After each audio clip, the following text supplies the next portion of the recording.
scope of grief and wasted human potential, we have a moral obligation to understand the ultimate reasons why we destroy one another. Today I have a very special guest. This is Kitto. Hello. Exciting. Hello. Today she has come on the podcast so I can talk about all the exciting stuff in her career and how we met each other and become the best of friends. Ta-da.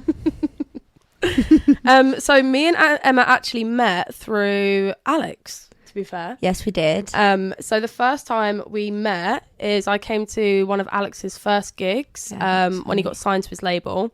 And you was on, I think, after him. Yeah, I was. I think that was the first time that Alex... Yeah, that was the first time Alex paid for us. And, did you... Oh. I remember you felt really anxious. And you were like, Classic. I'm going to be sick. And Always. I was like, no, you're fine. Like I know. Like I know how it feels. Yeah, I remember. Am I allowed to say about... the story. Yeah. Oh yeah. So like I said to Alex, I was like, oh, is this someone that you're seeing? And he was like, no, we're just friends. And I was like, oh really? That's nice. And then like Jay was up there more, and then like I just turned around and they were just like necking off, and I was like, just friends really. I was like, go live. Yeah, it was just friends for a little while. Yeah. And then we were like, maybe we should just pretend and sort of stop pretending. No, it was brilliant. Oh, no, that was good times. It was really good times. But I definitely felt like I connected with you, like, really, really quickly. Yeah. Compared to, like, Agreed. everyone else, sort of, like, I spent less time with everybody else. Like, all the other girls and that, just because I didn't meet them as often. Yeah. Whereas you was at, like, most gigs that Alex was at in the early days. Yeah, definitely. And we're both very open people. So. Yeah. Other people are not that open. Meh. Well, we're open with certain things. Yeah. I'm open with everything. I could literally talk about all the things inappropriate and to like just things that people don't usually like talking about. Yeah, definitely. Like mental health and trauma. Yeah, it's important. Yeah. It's important. You've helped like open my eyes and talk about these things, especially with people like I would never speak about this, like those sort of things in the industry, but like it's refreshing. Yeah. It's refreshing when I get to see you. And I think like in the industry that you work in, there's a lot of pressure to sort of keep up this image. Yeah. And it's like you are a human being. Definitely, like there is a big pressure to constantly be on form of being like your character, I should say, like that you like are perceived as, but sometimes you're not always that character, like everybody, like you're not always that person, and absolutely, like you have different days, you have different feelings, and I think this is why like people will have like their own opinion of artists, and it's kind of scary to think that you have probably about like 10 to 20 seconds to show who you are as a person when you first meet them to like a rave or whatever, or another artist, and you might just not be on your top form that day or not feeling a certain way, and then that would be their concept of you, which is kind of scary. Yeah. But. And it's like if you're meeting someone before a set, you probably feel more anxious than afterwards. Yeah, it's so true. Like before a set, like I was just saying to Jay before, like I don't like talking to anybody. I'm very much like just very overwhelmed. Like just sort of being me. I don't really know how to describe who I am as a person, but like I have sprinkles of BPD. Just some water. Oh my goodness! Yes, please. Like, what do I have? Oh bloody hell! I just literally. Who am I? I have BPD, ADHD, and slight autism.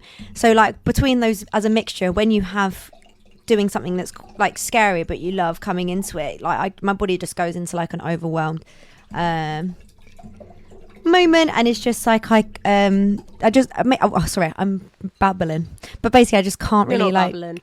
Communicate properly in that time, and just get very nervous. I'm sick quite often, and I like you work on this. Thank you, girl. I like work on these things, but I mean I have got a lot better, but yeah, so much better. I know, but I aspire to be like you now.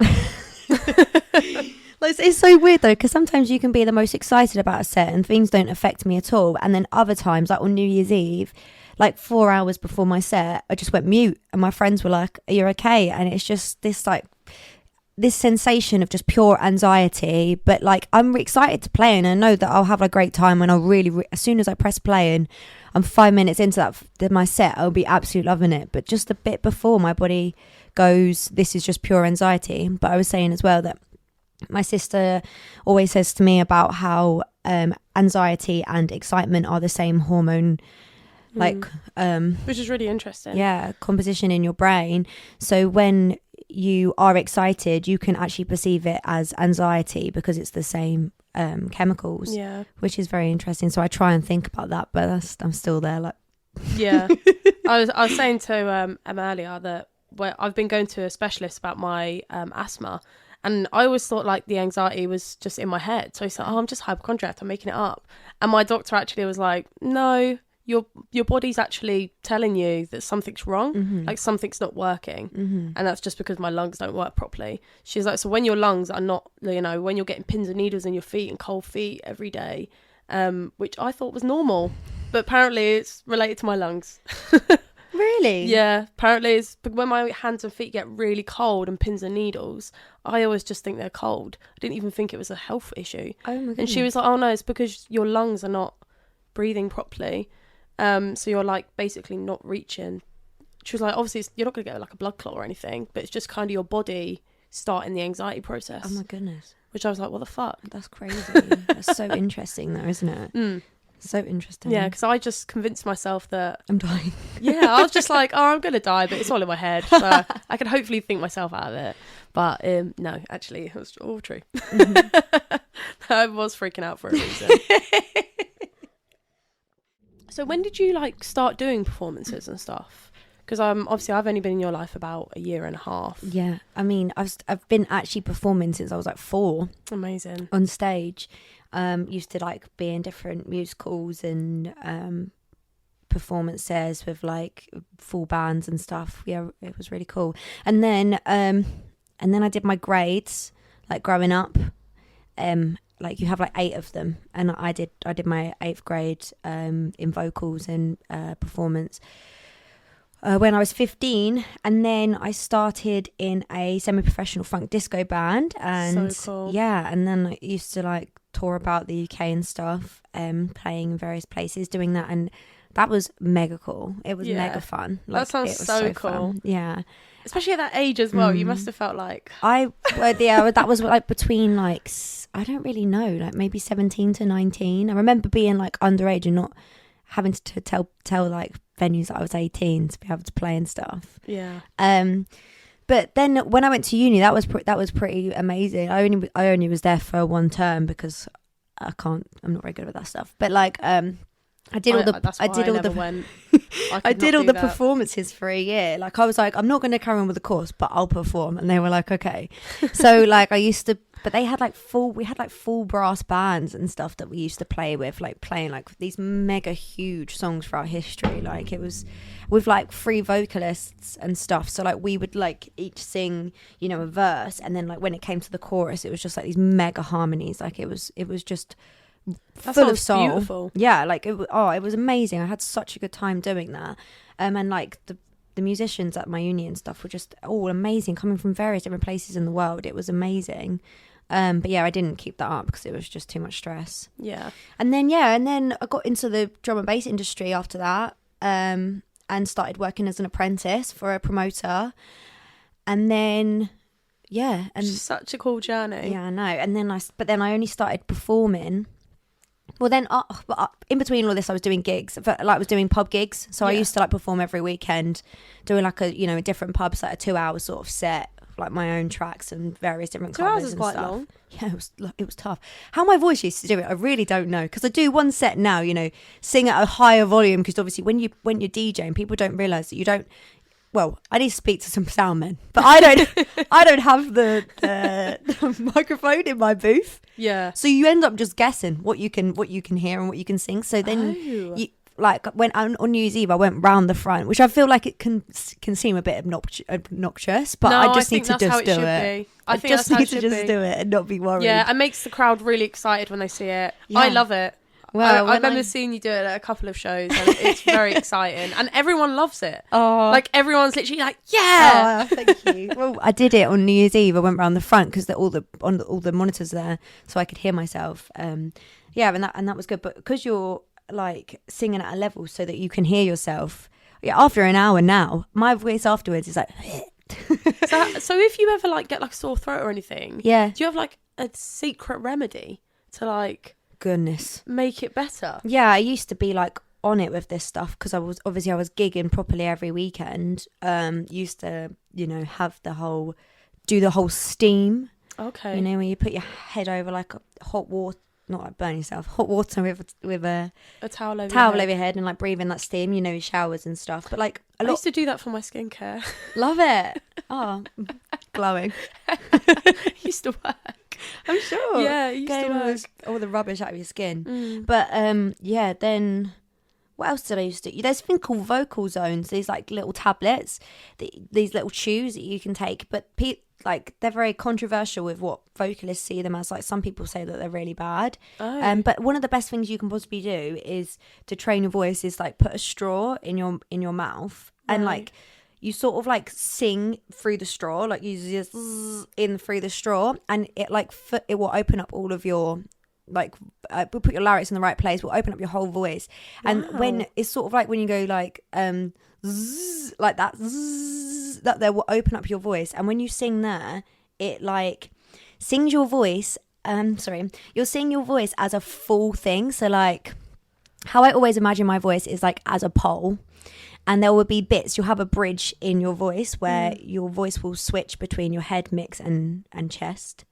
And you like as a vocalist, as you like train throughout the years, you'll like gradually make those gaps smaller and smaller so that you could be somebody like Mariah Carey or like whatever, who can literally like sing every single note in there. I'm testing it out. But basically how you train that is by doing these things and opening up your voice, because when you make that noise and you open up your voice box to be that shape, you can basically like hit anything. Your voice will naturally move between them. That is such good advice. It's like super smooth as you like move up and down. So yeah, when my voice is like well, you shouldn't like overtrain it. Like if it is starting to get battered, like I won't do, but like before, like I know that I'm gonna sing or something, I'll always do something like that, like warm up, or like where like is her name Sharpay in musical High School Musical, and she used to go like that shit. That is like really good for your voice, because it's like when you make that noise, you're like opening up your vocal to like you're fully opening up your vocal cords. When we all used to copy it as a joke. Yeah, it's like really good advice. But the best one is a straw, because you're like opening your mouth as well to be that perfect shape. But then if you go and sing the same thing afterwards, there's stuff in your brain that stops you from being able to do it. But when you do that with the straw, your brain can just do it. That is really good advice. I've never heard of that before either. Mate, I used to like train every single week, every single Saturday at 9 a.m. for like most of my life, from like the age of maybe like 6. That is a lot of pressure though. Yeah, until I think I was training still when I was still having vocal lessons before my gigs and stuff, but like properly training was like up until I was like 16. That is so interesting. Like 10 years, yeah. It was fun though. It was really fun. I miss it. I had so much confidence back then, but yeah, you lose it. Yeah. If you was to like plan an event, like a drum and bass event, most likely, what is your like ideal? Like if you was the promoter for a day, is it the promoter that does the setup? Yeah. Well, yeah. I'm guessing. Event man. Yeah, I don't know. It depends if you. Yes. If someone was like, I'm leaving you in charge to plan a whole event, there's no budget. Yeah. What would you do? Okay. First of all, my lineup would be equal male and female and non-binary and everything. Yeah. And it would be, I would just try and make the whole like aspect of the event as equal as possible. I would, try and get, maybe it would be wicked to try and find some like even girls who want to get into, lights, sound. Yeah, that's true. Other parts. Because there aren't many. No, I mean, I've never, personally, I probably have seen a couple. But yeah, like that isn't something that you tend to see. But I see a lot of like female liaisons. Yeah. Never anyone that tends to work on the stage. Yeah. At Warehouse Project, they have a couple. Oh, okay. But yeah. But Oh, Anna Printworks, actually, the lady at Printworks, she was. Oh yeah, she I remember was at Printworks. nice. She was really nice. Yeah, proper nice. 'Cause Yeah. at first we weren't allowed on stage, and then she let us. She was like, "Go on then." We're like, "Yeah." I was so excited that day. Wow, what a day! But anyway, yeah, I probably would just try and make it as like Sorry. as much like obviously in the industry, it's all very. There's a lot of ag between like, you know, male and female and bringing gender into everything. And I don't agree with it. I don't like it. I don't like the fact that my gender comes into play with why I get booked or whatever. And I would try and find, I would want it to fill the lineup with people that I think are extremely talented. Yeah. And that like deserve it. I'd also, you know, I would put like hosts on as many people's sets as I could and like give those people a chance. Obviously not people that are going to dribble, but like people that were actually good and I actually like rated. Yeah. Sorry, I'm going to burp. I usually cough all the way through. That's why my solo episode sounds so weird because I chop all of it up. I'm like, sure. cough, cough, cough. I don't know what else comes into an event. Would you have it like outdoors or indoors? Oh, this is cool. Tough, isn't it? Depends, because obviously it would be wicked to have it outdoors, but you know, weather, the UK, we're not great for it. Or doing it in like a really cool venue with like loads of like wall art and like do you remember in Ibiza when we went to that club and we were in that room and it was like all UV paint that they had all on and all some of the rooms walls were just and full stuff. of graffiti and neon. Yeah, and then the next, so cool. then like 2 days later, we went to the same club and none of that was there. It was like, what happened? And like the bathroom is a dance floor. Oh my god, that was so weird. That was weird. That was a bit much though. You couldn't even get through. I literally thought at one point I was going to die because you were like up against the wall trying to get people. You're just trying to go for a piss. And people were like dancing in the cubicle. So much. Like when we say dancing people, it was like back to back people, like a full corridor of just loads of people. Oh yeah, with a DJ booth in the middle. It's a bit invasive. Yeah, it was very invasive. Like you are just trying to go for a wee. And like you go separate ways because you're like, oh, this is the female toilet and the male toilet. Yeah. Then it's like you're in the same room anyway. Yeah. and there was this one guy that was like really tall and we were just like, right, we'll just follow him. And like people, you just had to like conga dance like your way through. And then he just stopped and then he was just there like this. And I was like, no, I trusted you. I'm now nowhere near where I need to be. What do I do now? Literally just stuck. It was wild. Oh, that's great. I remember years ago, I used to go to Bass Fest quite a lot. Yes. So I used to be really into like bassline music. And when I think I was like 18, and the main stage used to have loads of dancers on it. Yeah. And they don't do that these days. Yeah. And I'm like, oh, but apparently it's just because people find it really misogynistic. I think it's tough, isn't it? There's some places that do lots of that stuff. Like when I played Summer of Love, God, that's nearly a couple of years ago now. How wild!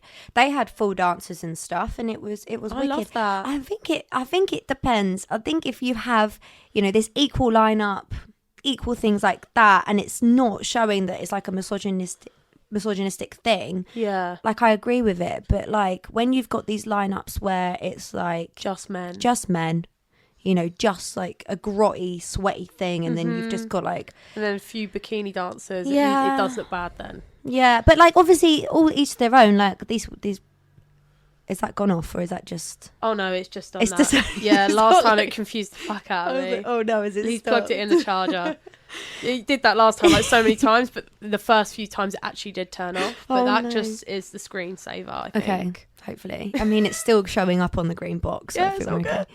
So, what was I saying? But yeah, obviously, like each their own. Like, it's tough, isn't it? Because I don't feel like anybody's in any position to say what's right and wrong. If people choose to do it, then fine. But I think that just bringing in more like equality into the lineups rather than it just be like the only good thing that women are is some art in front of the stage, rather than being like, you know, that we can do the bit that people are coming to see anyway. Yeah. Like that's what I think. But is then like I breaking also the barrier. remember in Ibiza they had so many cool dancers. Yeah, oh my god, And that it was respected wicked, wasn't like everyone. we like it full was so non-binary inclusive, people. yeah. It was amazing. I was literally mesmerised. we were obsessed. We I were was like, just stood there at the stage like, this is incredible. yeah, and the outfits were cool. They were like glow in the dark, and I'm like, Why isn't this at every event? I know, it was so... Yeah. Oh, there was like drag queens and everything. It was wonderful. It was so cool. I was just staring It was at the literally genital so area good. trying to work Yeah. out how they tucked it. I was like, this is amazing. Are they comfortable? I love it. I literally love it. It was amazing. It was really, really cool. I It love was all that really sort of good. stuff. Because I definitely miss it. Because I remember when I first started going back to raving, like, I think it was after lockdown. And the venue I go to that's local, I don't think they've ever had dancers or anything. And I remember saying to my friend, I used to go to raves and there's loads of cool dancers. I used to love it. I used to think it was so cool. But Yeah. they just don't really tend to do it that much anymore. Thinking about it, like going back to making an event, what you were saying, like Oh, yeah. there's Forgot Cirque about du Soleil. Yeah. The Cirque du Soleil. Cirque du Soleil. Oh, yeah, Alex did an event there not long ago. Oh, really? Yeah. And they have like all the like streamers and Yeah. confetti and everything. Like obviously it's very like housing, isn't it? But maybe drums these needs two- more of like a actual like playful side to it rather than this being this dark underground. Be quite cool to like bring in some They like had such a cool event. Like, we walked in and I was like, a fairground? yeah, it A is. fire pit? And then you walk in and there was like these two guys dressed as gorillas doing a dance on the stage. And then in another room, there was these two girls dancing. And we were like, this is so fucking cool. Mm-hmm. Like, it's literally, like, the name is exactly what it is. It's literally like a circus, but for events. Yeah, so cool. So cool. They used to be like back in the day that I can't remember the event name, but there used to be this event where like they had like space hoppers and everything, and they used to have ball pits in the rave and That stuff would be like so that. cool. I know, but like obviously they just stopped doing. I think I don't know why they stopped doing these things, but yeah, it'd be wicked to do something like that. Maybe Yeah. maybe this is an idea. Maybe this is a. We're going to chop that out. It'd be wicked to do something like that. That would be really cool. Well, the only thing with all of this stuff is just startup money, isn't it? Yeah. Like, tough. Yeah. But yeah. Money is an important aspect of a lot of startup Mm-hmm. things. Apparently not for a podcast, though. The most expensive stuff is just the equipment. Yeah. And I mean, a lot of people rent it, but I worked it out and it's still just as expensive. May as well just Lloyd's Bank credit card it. And then pay it back later. Yeah, to be for fair, half of it is actually Alex's equipment, and then these are mine. So I've got the mics, but I've got nothing to plug it into, so I've got to use his stuff. Yeah, but they're a good thing. But if he already has one, Yeah. an audio interface. It gave me his old the red box thing. I don't know what that's called. an audio interface. That's it. Thanks, Emma. But yeah, Scarlet Focus, right? the back of it is just a bit little loose. So last time I was filming, it was quite hard. So then I was like, "Help me, boyfriend! It's going Bring wrong." your other one. Yeah. So thank God. But no, it definitely is hard to start up because in lockdown I had a small business called BurnMyMood, and cool name. I literally took me like days to figure that out. But it was when I was going through my own mental health journey. Yeah. And I just wanted to like also have a source of income while trying to solve my own issues and like help people who were experiencing the same issues that I was. Because I think most of like a part of the anxiety was actually just being stuck in my house. And like I was really fortunate because my best friend lives next door and we got really close and become best friends. But a lot of people didn't have that. And, you know, people say you should have your support bubbles, and I just ended up meeting up with all my friends. Yeah. It wasn't that long. I didn't wait that long at all. I think I waited like a couple of months, and I was like, yeah, fuck this. Yeah, but it sent me mental. It sent me crazy. Yeah, for sure. But, Especially like, if you're on your own. Yeah. No And way. with the furlough money, obviously it wasn't covering all my bills. No. Like for the first month or two, it was okay because I had like commission in advance from my last job. But like once the commission had been paid off, I wasn't getting paid my commission and all the stuff I'd earn on top, which I should have been. Yeah. But we won't talk about that. I was just getting like, so overall I was only getting like 60% of my wages instead of 80. Yeah, for sure. Probably even less than that. And the thing is, obviously, like everybody was like pausing their bills, and now it's like, you know, everything's gone mad high because it's like these companies are now going, well, we've now got to regain the money that you will owe us. Yeah. And now they're just putting everything up. Yeah, arseholes. Absolutely, the world is mental. Yeah. I hope that they just sort of go back to a small amount, but they'll never do it, will they? I don't know what's going on. Anyway, I'm not going to get into it. Yeah.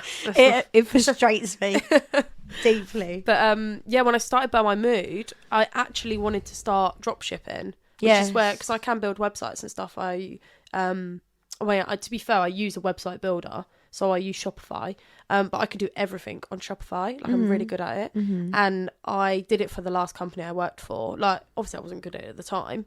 My boss was like, I don't really know what I'm doing with it. I haven't got the time to do it, so just you figure it out and I'll just give you stuff that I learn to do. Yeah. So like, we were both sort of learning it. I was learning it in my own time. He was telling me what to do, and I just learned everything. Wow. So I built my own website, and then I started just like I was trying to drop ship, but it was cheaper to buy stock in bulk and then like make my own packaging, because I wanted everything to be like eco-friendly as well, and a lot of the stuff it come in wasn't, unless I like recycled it properly. Right. So like, I had to just package it myself in like eco-friendly packaging, and then I still sell stuff now.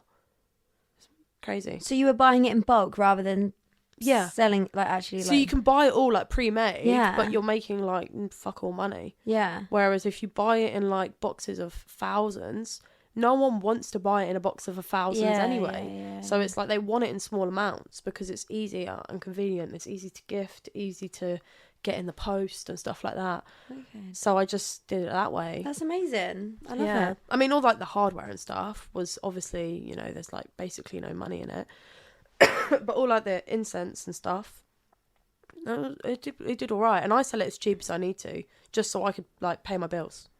Like, I literally. And that's what you did during lockdown? Yeah. And I mean, I tried to like promote on TikTok and that, but I was shocking. I ended up deleting all the videos. I was too embarrassed. Yeah, for sure. And my sister used to just laugh at me. She used to be like, you look so cringy. And I'm like, don't you think I know that? So like, I deleted them all, and then I tried to recoup and restart the whole TikTok thing on my own page. Yeah, I know that it's like really tough to do like those sort of. I don't think anyone likes to do their first video ever. No, I literally went through my videos last night on TikTok and I was like, oh, that's cringe. Got to get rid of that. My tummy keeps rumbling. Sorry. we'll get food afterwards. My tummy's rumbling. I don't know if anybody. I'll just talk about this on camera. Why not? Yeah. I don't know if anybody else does this, but like when you know that you have to do something, like something that's embarrassing or whatever, like if you're in a meeting or when you're at school and it was like really quiet, always my tummy will rumble. Oh yeah. It's like my brain knows that like my tummy never rumbles ever. And right now it's just sitting here and it's like, blah, blah, blah. It's like I've got shit to say. But I don't know, am I really that hungry? I don't think I am. I think it's just doing it to make me always embarrassed. hungry. I can eat any sure. time.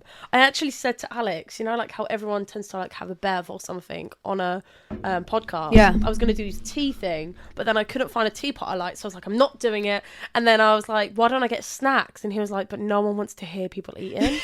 And I was like, that's a really good point, actually. And then in the last video that I filmed, because it was so stressful, like, nothing would work. And then Alex was like, oh, I'm just going to leave you guys to it when you come and sort it out. He said, I'm just going to go to McDonald's. So I was like, give me some chicken nuggets. And like, I'm talking to my guest, and I'm just sitting there eating chicken nuggets. And I'm like, I haven't even looked at the video yet, because I'm like, am I going to hear myself like... What is it? ASMR? ASMR, that's it.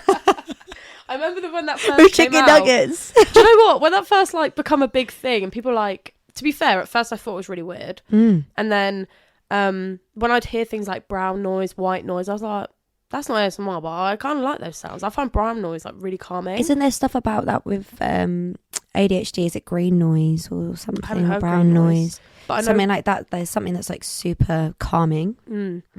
Like, I find it sounds really weird, but my boiler is in my bedroom, and when I'm at, like asleep, like trying to get to sleep at night, as soon as I hear that sound, I'm like, quick, go sleep, because it's loud, and it's like, it's just like kind of like a brown noise, and you know that it will help you sleep. Yeah. And then when it's dead silent, I'm like, hello. It's like, I could literally look in here and I'll see like my coat's hanging up, and I'm like, it's expanding, it's walking towards me, and I'm like, where's this coming from? I'm like, I can see stuff in my room. Yeah, I'm exactly the same. I literally wake up in the middle of the night and I'm like, no, I saw something, and I'm like, no, and then like my brain will like make a shadow like get bigger, and I'm like, no, stop. Yeah, and then I've turned the light on, I'll turn the torch on, like. It's so similar. It's so funny. I'm literally exactly the same. I literally did this last night as well. I woke up and I was like, what? Whoa, there was definitely something there. Whoever's watching me, where are you? It's so weird though when you actually like see the shadows expand and you're like, it's actually moving though. And I still can't wrap my head around how our brains do that. I guess it's just like the amount of light that's being let through. Also, it's mad like how powerful the brain is. Yeah, or they are just spirits. Your best friend and your worst enemy. I'll tell you that. God. No. Dreadful. Depending on the time of the month, depending on the time of the year. Yeah. All sorts. Depends on whether the trauma's healed or not. Yeah. Which is never. Process. That's what we tell ourselves anyway. If you talk to yourself and overshare just as much as I do, you're probably thinking, I should start a podcast. I absolutely love having a podcast. I get to meet great guests and get to know people on such an intimate level. And even with my solo episodes, I can treat it just like a diary. You're probably freaking out thinking, how do I get started? Who's going to help me? What do I need? Where am I going to put it? How do I do this? How do I do that? I was just as stressed as this. You can use equipment you already have. All you really need is a mic and something to record it on. And you'll need to find a platform to be able to upload your podcast. Podcasting is the best thing right now. Get your personality out there. Get talking. It's inexpensive and it's so easy to do. I don't mind teaching you how to do it, but Buzzsprout is the best at teaching you everything you need to know and all the tools you need to use. You'll get a professional looking website, which is a bonus, that also displays all the different directories where you can listen to your podcast. That includes Spotify, Google Podcasts, Apple Podcasts, and all the major directories that you would want to upload it to. You can also create short clips, audios to put into websites, and also other audio clips that you want to upload onto like social media, which is really good for promoting the podcast. I've had a ton of people that click through onto my podcast just from those audio clips I have uploaded in the past. You get tons and tons of guides and information and advice on how to make your podcast successful. And you get detailed analytics so you can find out where is listening the most, what's the most listened to episode. And you also get encouragements of little milestones, which I find motivating. I get little medals. Use the link in the show notes to get $20 credit if you sign up for a paid plan. Using my link helps support my podcast and also gives you $20 credit. So choose Buzzsprout. It is the easiest way to get started. Yeah. Who inspires you? Like, who inspires you in music? Yeah. Who inspires you as like a lifestyle thing? Like, do you appreciate looking at videos of like influencers and stuff like that? Who would, I mean, not like the standard influencer. Yeah, I know what like, you mean. Is there people on the internet that you like literally think they're gospel?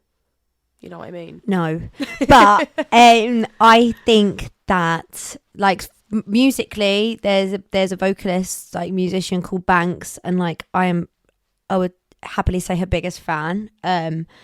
I'm so much of her fan that I don't know if I want to go and see her because I don't want it to ruin how I view her if it isn't how I thought it was going to be. Don't meet your heroes. Do you know what I mean? Because I literally see her as like God. But like, yeah, I like will listen to her at least once a day at some point because I just connect to her music so much. And I also try and like use the influences, like, because I love like alternative R&B, weird R&B that is like full of like really like almost like uncomfortable electronic like sounds, and then I try and take that and incorporate it into drum and bass. Like the new music really cool.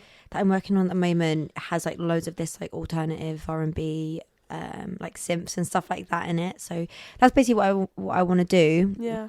So that's what I'm inspired by.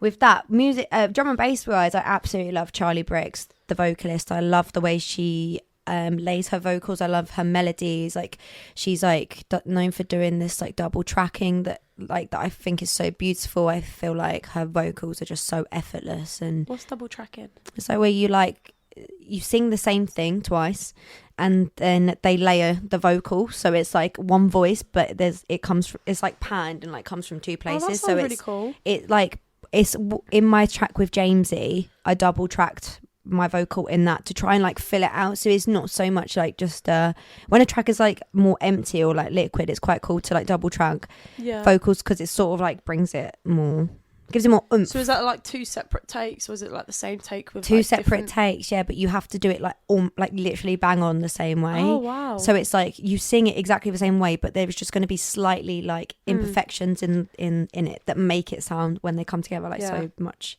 like gives it like loads of like warmth and stuff. And then you can also like pan things, like you could pan one left and pan one right, so it's like literally like all around you, do stuff like that.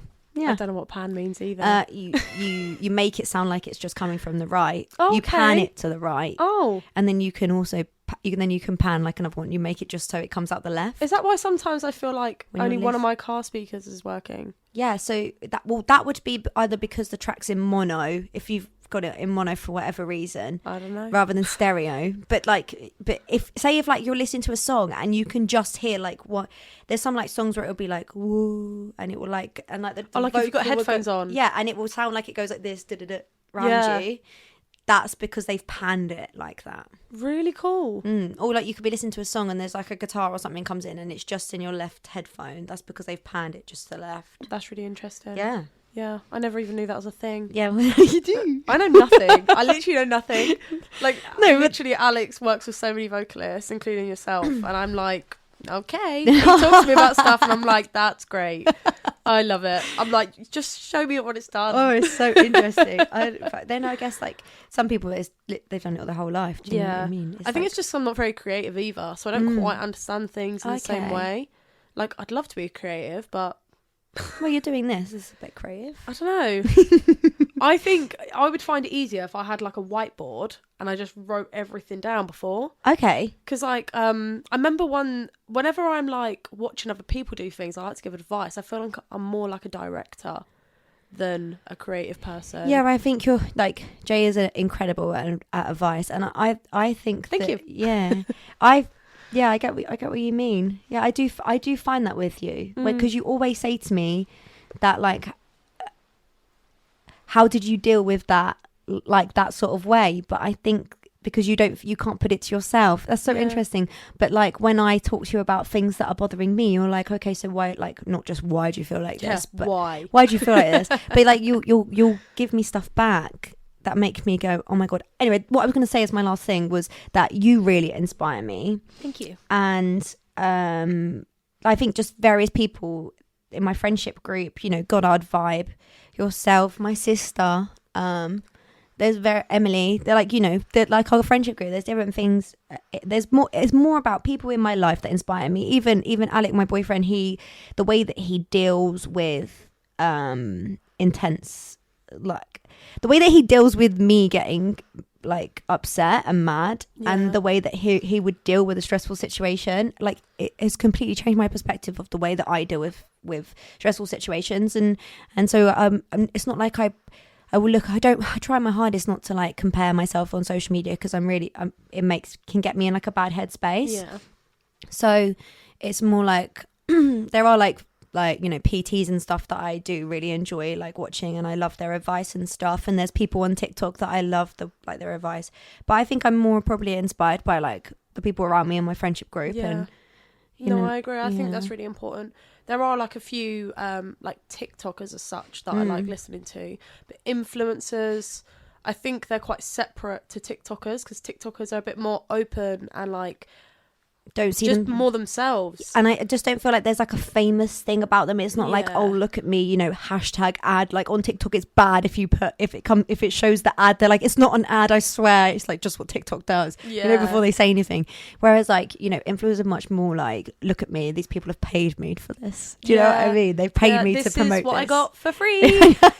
Whereas like TikTokers are like, I got this, I'm gonna be honest. They're like, this is shit, this is good. But then influencers are like, never used it, you can see it's still in the packaging, they're like, this is the best thing I've ever had. And oh my God. I also feel like you don't really know influencers, like the influencers that I used to follow. I don't feel like I actually really know them as people, but like, what's that girl's name, that Grace, you know, the really funny one on TikTok, GK Barry. Yeah, GK Barry, like, God, you know, she has her she has her podcast. Like I look at like the little clips and stuff from that, and every single person she has on says the most outrageous thing. I love it. And I'm like, this is amazing. Like, you Yeah. wouldn't have this anywhere else. That people No. are just so okay with just being themselves on TikTok, because it's like most people just won't see it and other Yeah. people will, and it really doesn't matter. Yeah. I think it's incredible. Although recently I've come across that weird nonce guy on TikTok that everyone's talking about. Yes. And I don't know how the fuck he has a platform. And I'm like, how? Did we talk about this? Yeah, in Yes. the group chat. Yeah, mental. I was. GC. Yeah, I was. GC. Oh God, no, would start. But like, yeah, like I was surprised that Jess didn't know who he was, because. But yeah, anyway. Yeah, to be fair, I only just found out. Oh like, no, someone I've seen else, his stuff for I think ages. it was that another TikTok, another person that uses TikTok a lot, called Max. He did a video about it, and I was just like, who is this? And then TikTokers, I can't remember if it was on Studgy Bears or Jess's account, but they did a video about it as well, but theirs was just like a really funny video, and I was like, I gotta check this person out now. And I was like, what the hell am I viewing? Yeah. Like, this guy is like a weirdo. Yeah, but I think it's dangerous. One, it's extremely predatory. It seems grooming. Like, the whole atmosphere of it is grooming. As far as what I learned from the TikTok videos, so they're not, some of them were from his account, but I'm just scrolling his own hashtag, and it was saying like he would makes like OF content for like these girls that are like barely 18, and I'm like, are you making content? Like, I don't know, it's just not very convincing. No, They're very weird. well, he's 40 something, and the fact that he has friends that are out of the age of just turning 18, younger, whatever. Because I don't follow him or anything.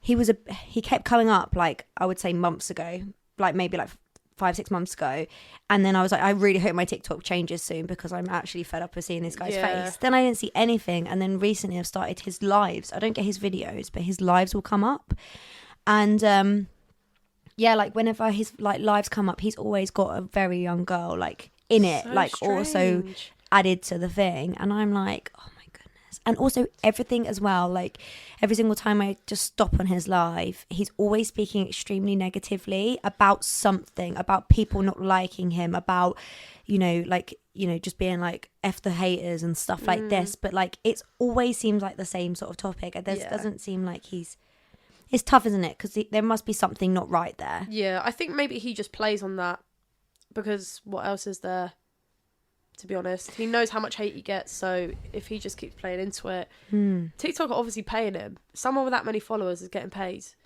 And, I hear a lot about when TikTokers talk about the money comes from the brand deals, not from TikTok. But if he's getting money, he's getting money. And he's getting money for his videos. He's got millions of views on all his videos. And I'm like, How? mental. But he doesn't have comments on them. You can't stitch them. People literally screen record them and then make a post about it. And that's where people could do the comments. Oh. He doesn't allow comments on his own stuff. No. Wow, that's Yeah. interesting. You've really dug deep. Oh, yeah. I dig very deep. Because I'm like, what's everyone talking about? You must know. Yeah, that's super interesting. Because like there was like a video that came up last night that I nearly sent in the group chat, but I was like, I don't know if it's just bad energy. But like basically there was a there was a plane crash, and like he like mentioned about it, tried his hardest to show remorse and empathy, and then just switched in, like literally did this. He said it was like, oh no, and then went into this like character and did this dance, and like as like a 13-year-old girl would do, like after he just spoke about this thing. And I was like, I don't think he's okay. I don't think he's right. I don't think something's right. Like, he obviously doesn't know how to feel empathy, or, there's something going on. And, I don't know. I don't know what I'm going to get into now. But when, like, for myself, obviously, I look at everything like, what's going on with this person, like what sort of mental health issues do they have because of the way that my family are. Yeah. And I look at everything from that perspective. Mm-hmm. So yeah. And like, I also find it really frustrating, because when I was like 14, 15, maybe even 16, I hung around with a ton of older kids.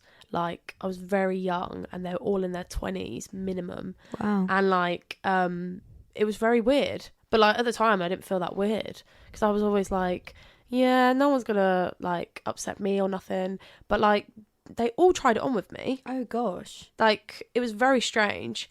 And like, if I'd get drunk at parties, I'd probably kiss a few of them, and then I'd be like the fucking school talk, like, oh, Jamie slept with this person, Jay slept with this person. I'd be like, I'm a fucking virgin. Yeah. I've literally not slept with any of these people. Maybe I was a kissing slag, but Yeah. I never like went like near any of them because it was fucking weird. Yeah, they were in their 20s and I was like 14, 15. But like, and also I was just kind of like, you know, insecure. So like I would be like, no, obviously not. And when I was sober, I was just like, fuck no. That's just weird. But like, I hung around with like loads of these people, and it's only when I'm older now I understand why it was such a frowned upon thing. Yeah, definitely. Because a lot of people in my school used to think it was weird, but everyone sort of like was really nice to me because I could get alcohol and stuff.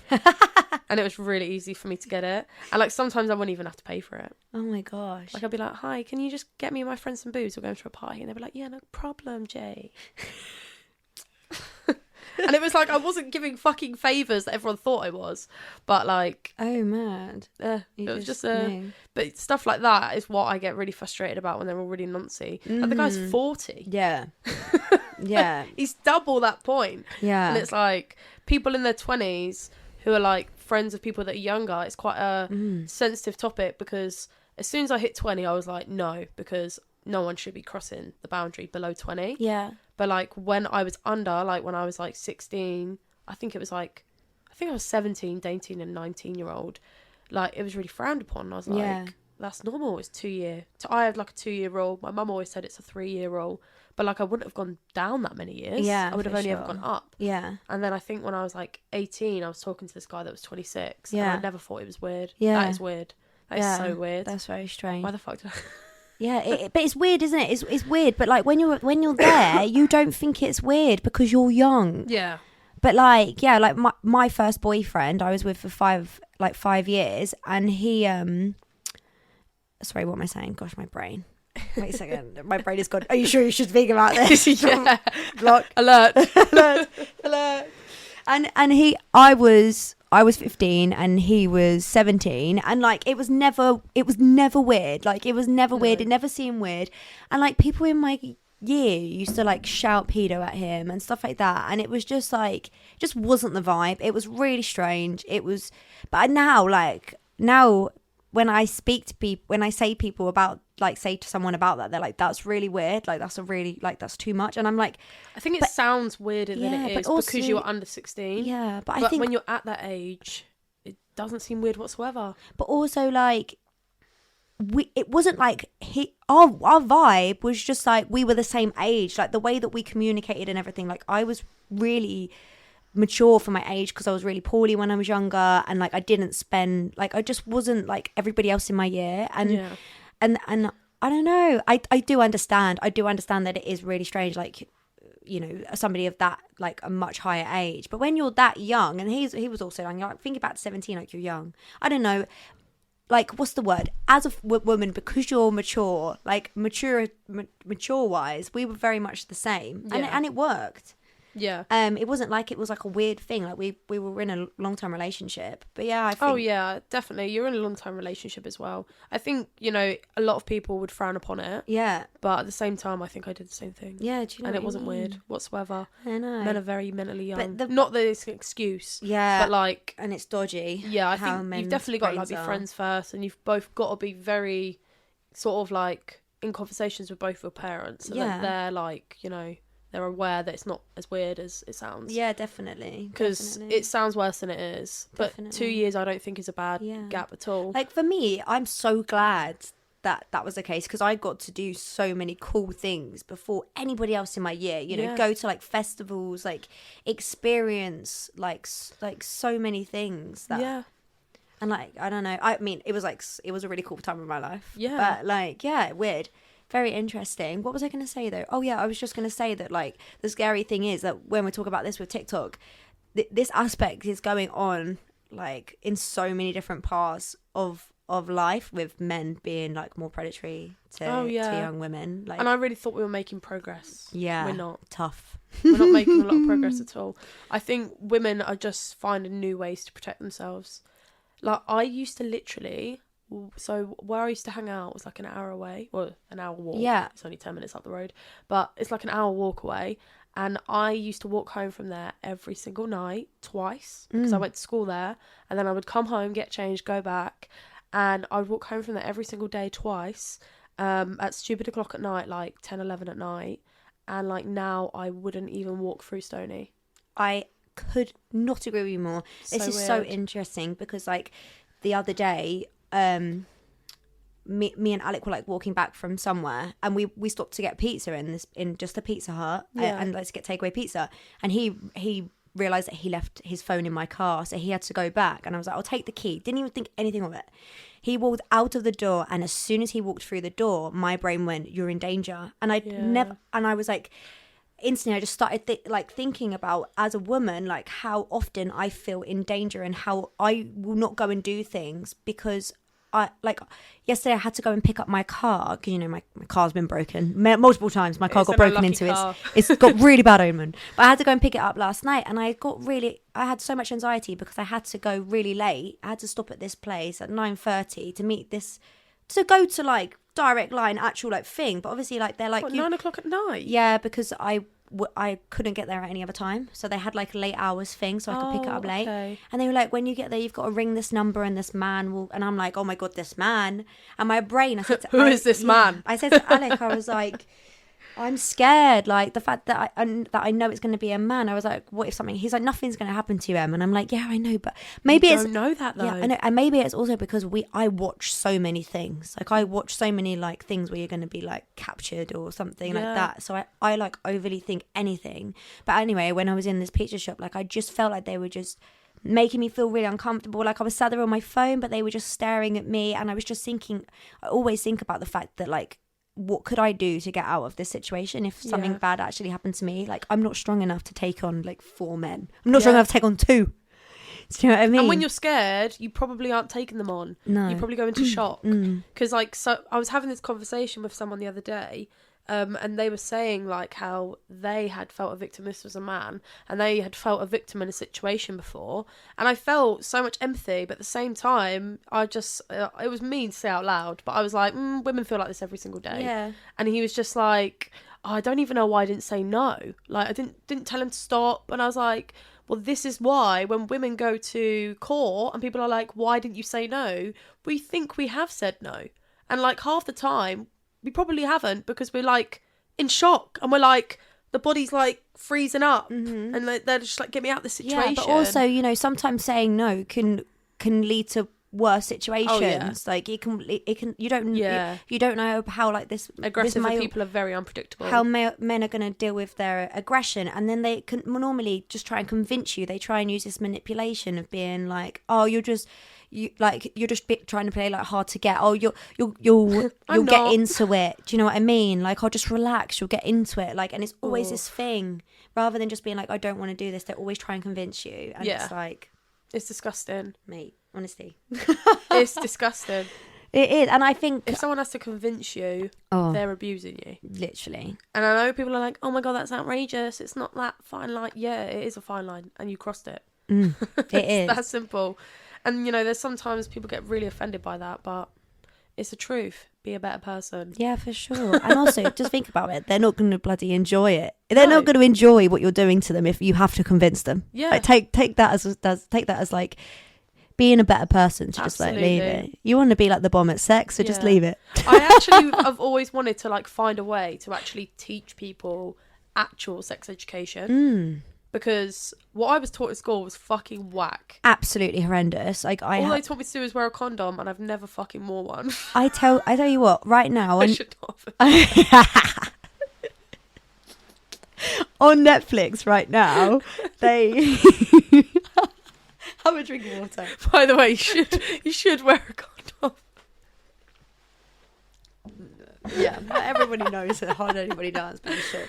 Yeah, you should. You should definitely should. If you really don't know the person, definitely should. And the younger you are, the more likely everyone that age has some sort of STI. Yeah, it's absolutely true because everyone sleeps about, and nobody goes and gets checked because you have to go and like Do you know what? I think I'd say 9 out of 10 men I know have never ever been STI checked. I know, what the hell? I just think, I don't know what it is, but I never knew that this was a thing, because all of my mates, it used to get to like, you've been two Girls' months, day out. and we would, but I was more mates with guys, and my mates would be like, right, everyone up, 8:00, we're getting down to the thing, and we would all go to the clinic together. That is so good. Yeah, and we would all go together. Me and my girls used to do that. It used to be like a 2 month thing, every 2 month thing. Yeah. But I feel like now it's a bit easier, because you can easily get stuff through the post now. Oh yeah, I think I've never done the home test stuff, but Oh, really? there used to be a clinic up MK Centre called the Brook. I think it's called something else now.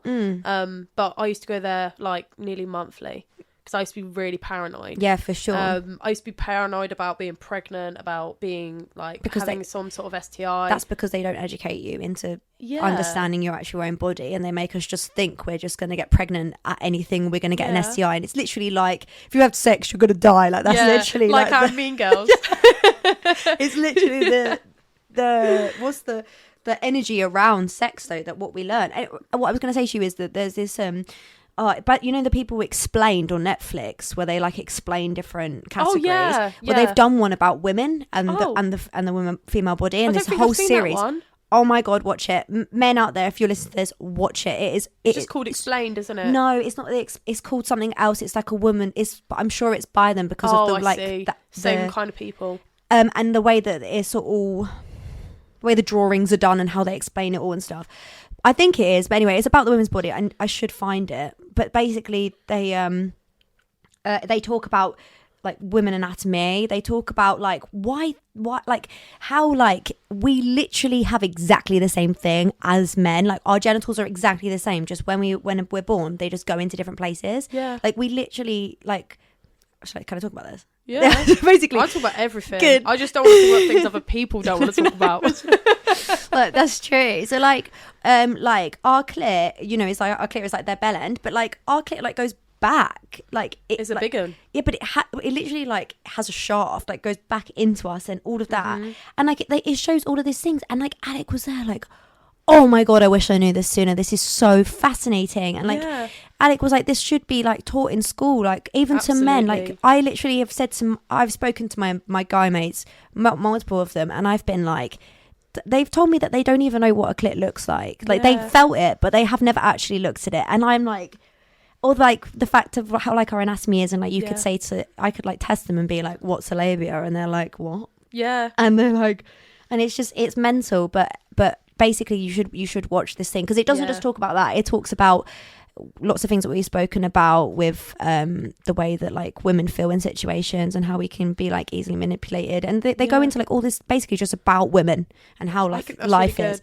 Oh, it's fascinating. I think I've seen like 3. there's more to watch. I forgot about it. I've been watching Vikings. I'm into Vikings right now, so I need to get back into the women energy. Feeling a bit masculine at the moment. Literally. No, I remember when I used to be the same. I used to have this big group of guys as friends, and quite a few of them, they'd be like, oh, like, bit not sure about how to like pull girls and stuff. And I've not really ever been the girl that goes like and pull guys, but there was like a couple of times where I've like been around my guy friends who have like, oh, what do I do? I'm like, just go speak to her. And when it come down to like when they were losing their virginities and stuff, one of them in particular, I was talking to him, and I was just more honest with him, because I know he actually wanted to know and he actually wanted to listen. Yeah. So I'm like drawing a picture. I'm like, this is what it'll look like. I'm like, the flaps will be different. Yeah. The outside will be different. Yeah. I'm like, everything's gonna look different, but it's all very similar. Yeah. I'm like, this is where you go, and this is where your finger goes. Yeah. And I'm like, this is like literally describing it to him, because no one ever told him. No, and because obviously with like porn and stuff, they don't show how pleasure for women. No, it's so unrealistic. It's so unrealistic. It's so male, like strong, that it like none of it shows like women pleasure, really. Yeah. So like, yeah, it's and obviously that's where men learn about like sex education, is from porn. It does explain a lot as well, because when I was younger, and like guys I'd slept with when I was younger were very like aggressive, and I really thought that I was actually really into that. I used to be like, yeah, I like rough sex and all this, and it's like, actually I don't like rough sex that much, because I don't have an orgasm. And that's the truth. It's true. Yeah. And it's like, it might feel nice temporarily if I'm wet enough. Yeah. But when you're younger, your hormones are all over the place, Yeah. so you're probably not that wet. Yeah. If you're on contraception, you tend to not be that wet, so Yeah. just use lube. Yeah. And it's like so many things. Like sometimes guys just don't feel comfortable with women's bodies, that they don't know how to warm you up. Yeah, for But sure. for me, you are not getting inside if you do not warm me up. It's true. I'm exactly the same. And Yeah. I think that like this like rough sex thing is more of like a finishing thing. It's not a whole No. storyline Yeah. start to finish, because it's unrealistic. It doesn't feel it doesn't feel nice. It doesn't feel No. good. It's just it makes you feel quite like vulnerable afterwards, I would personally say. Yeah. Whereas like, yeah. And also like the problem is, right, society makes men think that consent and all of this stuff is not seen as like being a real man. And I've seen this stuff on TikTok. There's like this culture of women being like that, like they don't like it when men showed their feminine side and that they should be a man and stuff. But like I honestly don't think there's anything more attractive than consent. Nothing more attractive. Like a man and asking Alex me. has taught me that. Exactly, Alex is exactly the a man saying to me like, "Is it okay if I do this?" is like, "Yes, thank you so much for asking." Yeah. How come? When they're like, "You're okay," and I'm like, "Do you know what? I am."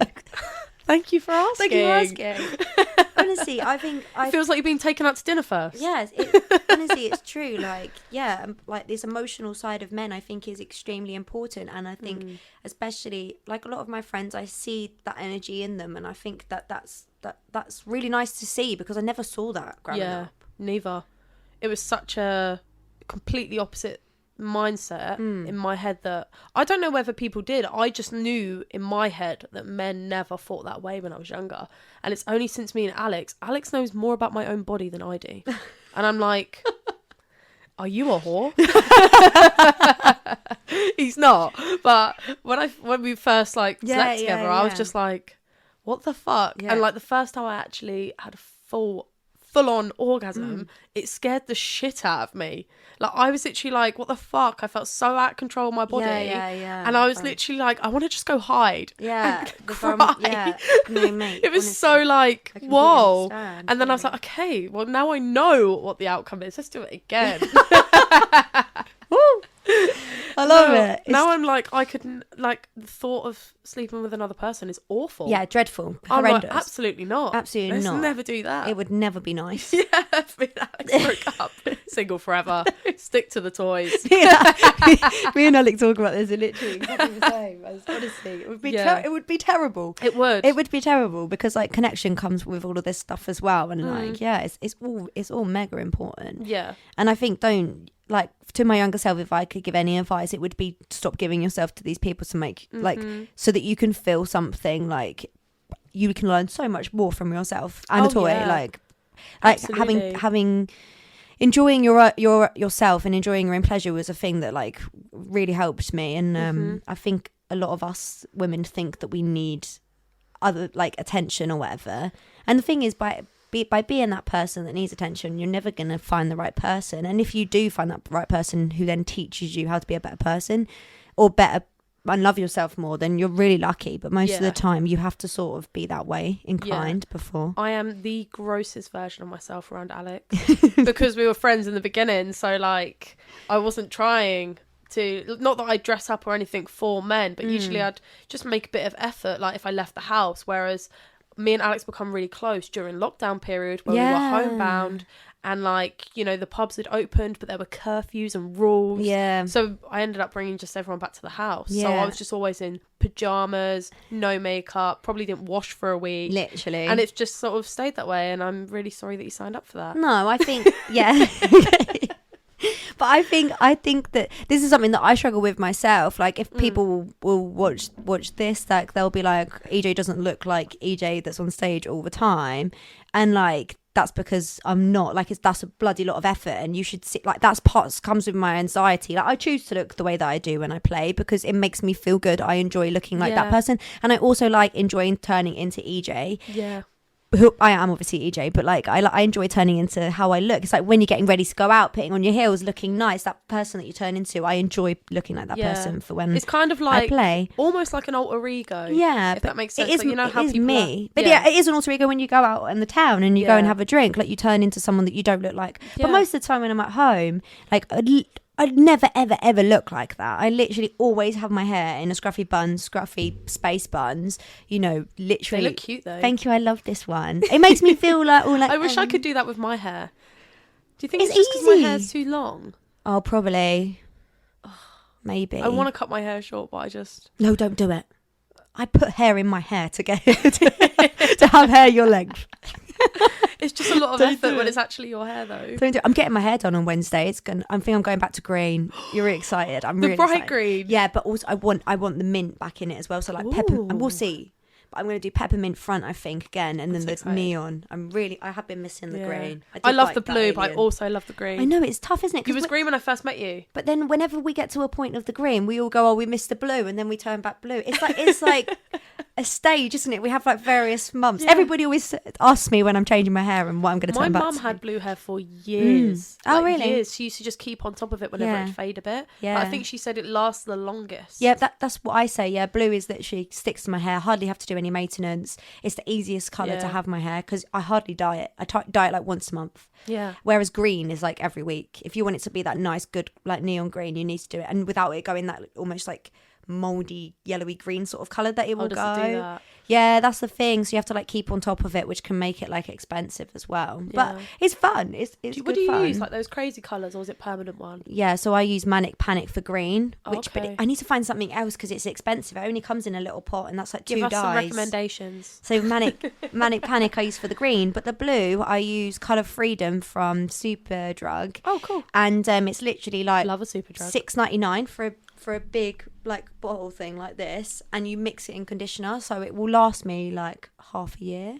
That's really cool. Yeah, so and it's like $6.99, whereas the Manic Panic stuff is £12. That's every 2 weeks. Ooh. So you get what I mean by it's expensive to have it Yeah. green, but it is fun for now and then to just like have it like that. Yeah. It's also my birthday next month, so it'll be cool to have something Exciting. different. And the girl that's going to do it as well, I think she's going to do a pattern in my sides. Oh, cool. I know. Do you know what pattern she's doing? No, she said I don't like to tell people how to do things because I feel like then you're like disrupting their To be creativity. fair, I'm the same with my hairdresser. Like, I'll be like, I want a full head of highlights, but you do what you think's best. Because I'm the same with my tattooist. Like my tattooist is one of my best friends, and like I just say to her, I trust you, just do what you do. And everything that she does, she shows me, and I'm like, she just knows what I like, and she just knows like me as my personality. And like my Yeah. dinosaur, I'm not gonna show you because my legs are fluffy because it's winter. But like I have my dinosaur here, my Spinosaurus. Maybe and next time. I was like, I was like, I don't the know, summer is when we the both camera shave is the in. camera blurred enough to be able to see it? But I was don't actually know the answer to that. I was like, my favorite dinosaur is a Spinosaurus, and I was like, I just want a Spinosaurus, but I want him Y2K because my whole leg theme is Y2K. So she's giving him like, he has these really cool Y2K sunglasses, this handbag, and it's just sick. And like, that's what I mean. Like, if I said to her like, oh, do this, do that with things, I just feel like these people never have a chance to just do fully what they want to do. And like, say if we were gonna, I get that they could have the choice to draw like a picture or something, but say if we had the choice to do something, we would as a musician, when loads of people are like, no, do it like this, do it like that, do it like this, it gets to a point where I'm just like, oh, I'm just shit. Yeah. Because nobody actually likes what I make. Nobody likes people what don't I understand do. that you are actually an artist. Yeah. Like whether it's singing, performing, Yeah. all the things that you can do, Yeah. and you're very good with business stuff as well, it doesn't mean that you're not actually an artist. Like, Yeah. you are an artist, and that's where your superpower comes from. It's Yeah. your creativity. It's what's going on in your mind. And then people try and tell you that. I'm getting wound up. You are. You can see the twitch Yeah. of my eye. And it's just when people are like, Yeah, I know. It's tough. It just is need tough. something more. Don't do that anymore. Yeah. Do this. Yeah. And It's it's true. like, what? It's true. It's true. And people don't get like, it's like they don't think that you have good enough judgment. Yeah. But like with tattoos and stuff, like I feel like if I'm sort of saying to this girl that's going to do my hair, you just do it how you want to do. Because I know that when I get there and she tells me her plan, if I don't like it, I will say. And if Amy, my friend who does my tattoos, if I was like, I didn't like it, I would just say, oh, I don't like it. And they would be completely understanding. But Yeah. initially, I want them to fully plan it out because it makes it more exciting for like you as well as an artist to fully, and for somebody, if you've chosen your whole plan, you've done it all, and then the person actually loves it at the end, like you're winning, aren't you? Yeah, absolutely. Yeah, but it's true, like so many people have so much to say for what people do and not enough like praise, but then jealousy comes in with all of that. Oh yeah. We And love to be that fair, one. I'm quite a jealous person, but I think I deal with it differently to most people. Because I used to, when I was like with my ex-partner, Right. I felt like whenever I would get jealous, it'd come out in a really ugly way. Mm-hmm. Whereas it had every reason to come out in an ugly way as well. But now I know that I'm a jealous person. I'm very aware of it. Like, I get very jealous when it comes to my friends, when it comes to my partner, when it comes to like anything in my life. So I just say. And it just dismisses all that bitter feeling. Yeah, I think that the jealous that you're talking about though comes from BPD of being Probably. worried about being abandoned or being left about and Yeah. not having that one. Yeah, it is. It is, because I completely agree. I'm exactly the same. Like sometimes I try my hardest to not get jealous and just put it in on a cloud and I just blow it away and I just doesn't matter. They love me, it doesn't matter. Yeah. But sometimes I will be like, who was that? Oh, really? Yeah. Saw the way you looked at that person. And just say a little thing. And, I do that still and sometimes. I could be like, oh my goodness. Like, he'll literally just start laughing at me. And I'm like, that's it, you're just going to leave me, aren't you? I will be joking. but deep down inside, my brain is like, if he leaves me, I'm going to die. Do you know what I Yeah. mean? Because it's BPD, how you That deal fear with of abandonment. that fear of abandonment. And I think that it isn't jealous of a person like, oh my God, I want to be them. It's like, oh my God, I'm going to lose them. Yeah, I'm going to lose them to another person. Yes, it's that. Yeah, 100%. That's happened a lot to me throughout my life with friends as well. Like all my girl besties that I've had throughout my life. Same. I've most of the time lost them to someone else. And I'm still friends with well, not most of them. I'm still friends with a handful of my friends that I've grown up being friends with. But there has been like experiences with a lot of them where I'm like, oh, they've got a friend better than me, and like I'm now second to their best friend. And it used to really get to me. Yeah, it really hurts. Whereas you when you're young. now I'm very accepting of it. And I also think it's because I have a new best friend. Yeah, it's true. That sounds really possessive, but like my next door neighbour and I are best friends, and it's gonna sound so like fucking narcissistic saying it like this, but she isn't as close with my other friends. Yeah. Like she gets along with them all and she's quite good friends with them, but she knew me first. Yeah. And it's kind of like leverage. I'm like, you love me more, right? This is amazing. I love it. I love that. Yeah, I get you. But then I'm like this with Beck. With me and my sister, we're best friends, and I'm like this with Beck. Like when Beck is starting to, I don't know. That sounds so weird. I've never really thought about it before. It sounds weirder when you say it out loud. Yeah, but I can. But like when she starts to get, I don't tell her this. This is very confidential on your podcast. But it's like confidentially public. Yeah, I'm just thinking about it, like, because I can feel the feeling. Yeah. I can. It's not like I actually have the thought. It's more of just like a feeling, like, oh, and it's like I hope that it will sort itself out. Like, and I just hope that. I mean, I will communicate to her about my things that, me struggling sometimes when she shows, like, maybe showing me less attention. I don't want her to show other people less attention, but yeah, it just it's obviously just BPD and just being worried that you're not going to have people around anymore. Like you're losing control of the people in your life. But it's like, I'm not trying to control them. No. Like, I'm not actively trying to be controlling. No, I'm not trying to control them. I'm just trying to control my life, the way that I view their attention. And if they're not matching the way that I think that they love me, then it's like, or that they care about me, and there's like patterns. It's not just like a straightaway thing with me. It's more of like, I start to add things up, and I'll sit there and I'll be like, the maths makes sense. They must not like me. Is that they've lost the point of loving me as much anymore? Yeah. And then I'm like, how dare you? What's going on? Yeah. Who is she? No, I do get it. Sometimes I get really anxious when like us girls are about to meet up, and it's like it's not even much before. It's like when I'm on the way to you girls, and I'm like, I don't know how I feel about it now. Maybe I should cancel. Yeah, but I don't know fine. what that is, because I have that with everything. Do you think it's just girls, or do you get it with everything? Everyone. Oh, This morning, even when I woke up, I was like, do I cancel this because I'm not feeling it? And then I know that it's just that initial, like, it's out of my comfort zone, and I think maybe that's what it is. It's just, and I was just like, I will love it once I'm there, and then, you know, like, I'm always quiet when I first get to places, and then we get chatting, and then I'm fine. It's just like, maybe it's just the comfort, and it's the same when we go out. I would say exactly the same. It's always that like pre-rave nerves, pre-meet up nerves, pre-do anything. yeah, I would say I'm a bit nervous before we do things, and then as soon as we're there, it's like you're just like fine. And I think we also kind of trick ourselves because we always think, oh, once we have a few drinks, but really we've just sat around for an hour and now we're all fine. Yeah, like it's true. nothing to do with the drinks. No, it's nothing to do with the drinks. But we all tell ourselves that. It's like, oh, it's because we've had a few bevs. So it's like, no, it's just our energy. Yeah. Like once we're all comfortable and we're like, oh cool, we're on the same page. And that shows fine. even just from us all going on holiday and just when the drink isn't even flowing, how we are as friends. I feel so blessed to have met all of you I girls. know. We honestly, it is so unexpected. So unexpected. and it's just so refreshing, I think, because we're all such like, I hate using the word tomboy because it's bringing in male, but like we're such like, you know, we're so feminine and masculine, like equal, and that's so much who I am, and I really love it. Like, me too. I have my girly friends in my life, and then I have like us that are very much like bit of both. Yeah, and I really honestly, it's so refreshing. It's really nice. Yeah, I feel like we can literally talk about anything, and I think the fact that we all give such good advice, that's the thing. It's not like anybody sits out and doesn't say anything when we talk about things. It's not like, oh, I really hope you're okay. It's like, right, how can you think about this differently? How can you solve this? What can we do to help you? Because we do all come from quite different places of the country. Yeah. So it's like nice that we've all come from slightly different backgrounds, even though some of them are quite similar. Yeah. Like, we've been through very similar things. Yeah, similar things. But like they are still different scenarios. Yeah.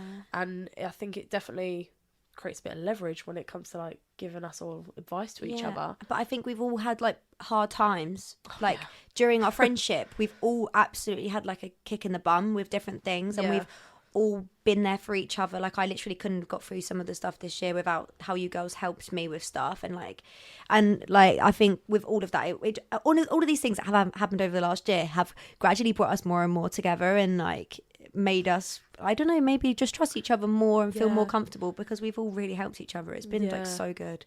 Yeah, and it's like a lot of pressure as well, like the industry that you work in, and I think because you actually work in it, whereas half of us don't. Like, to be fair, there was more than half of us that did, but like I don't, your sister don't, so we're like quite backseated to the work side of it. We're more like just there to support instead of work. And it's like we do both see how much pressure everyone is under.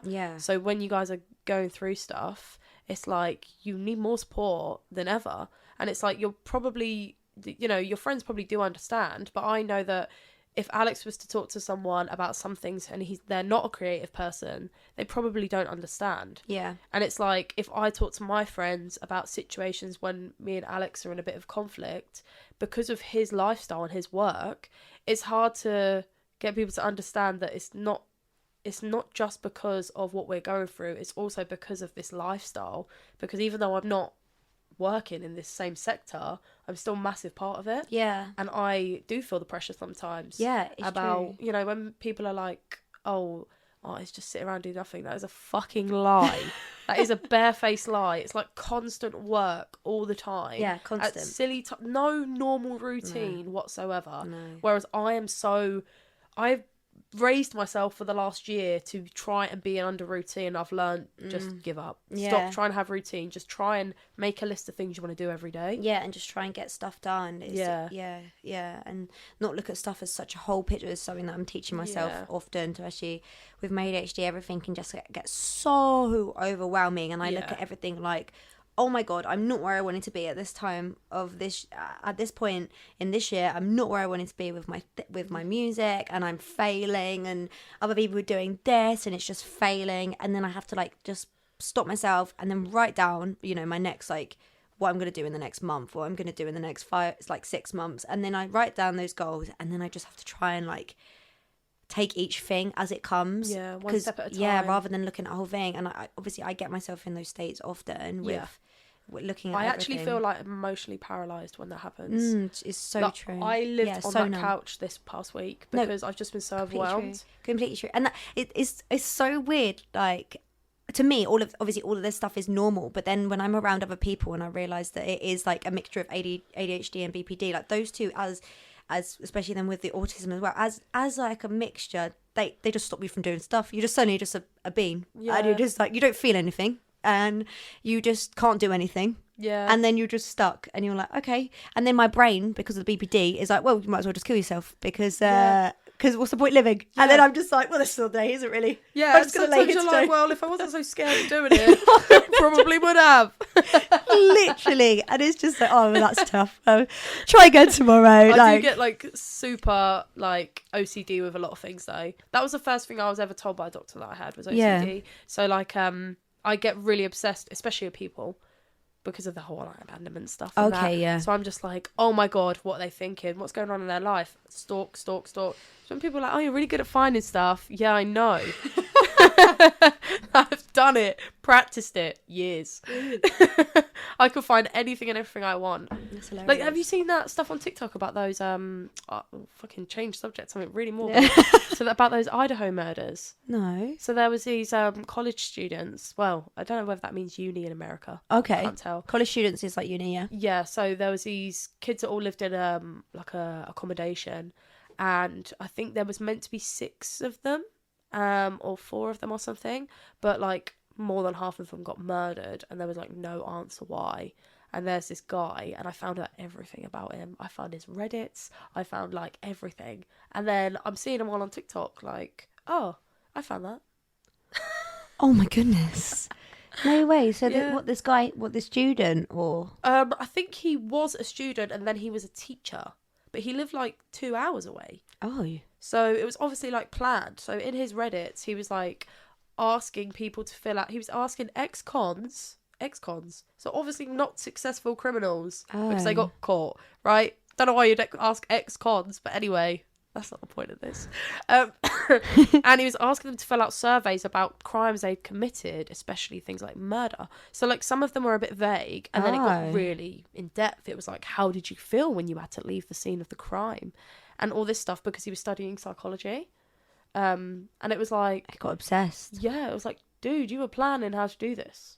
That is messed up. Yeah, it was really fucked up. Mental. Yeah, The I human can't brain remember is where that mental. conversation come from. Sorry about that. You were talking about you stalking, but you Oh, found yeah. all of the things. That's Yeah. mental. Yeah, I just get really like, once I want to find out information, Yeah. like that nonce we were talking about earlier. Yeah, for sure. Like, I literally Super found so much interesting. dirt on him. I Yeah. found his Instagram profiles, I found the profile. To be honest with you though, if I hear about something, I do tend to just put in the group chat, does anybody know about this? And you normally come with, you probably would just be like, and then you come back and you're like, this all happened. And I'm like, oh, thanks for filling me in. Yeah.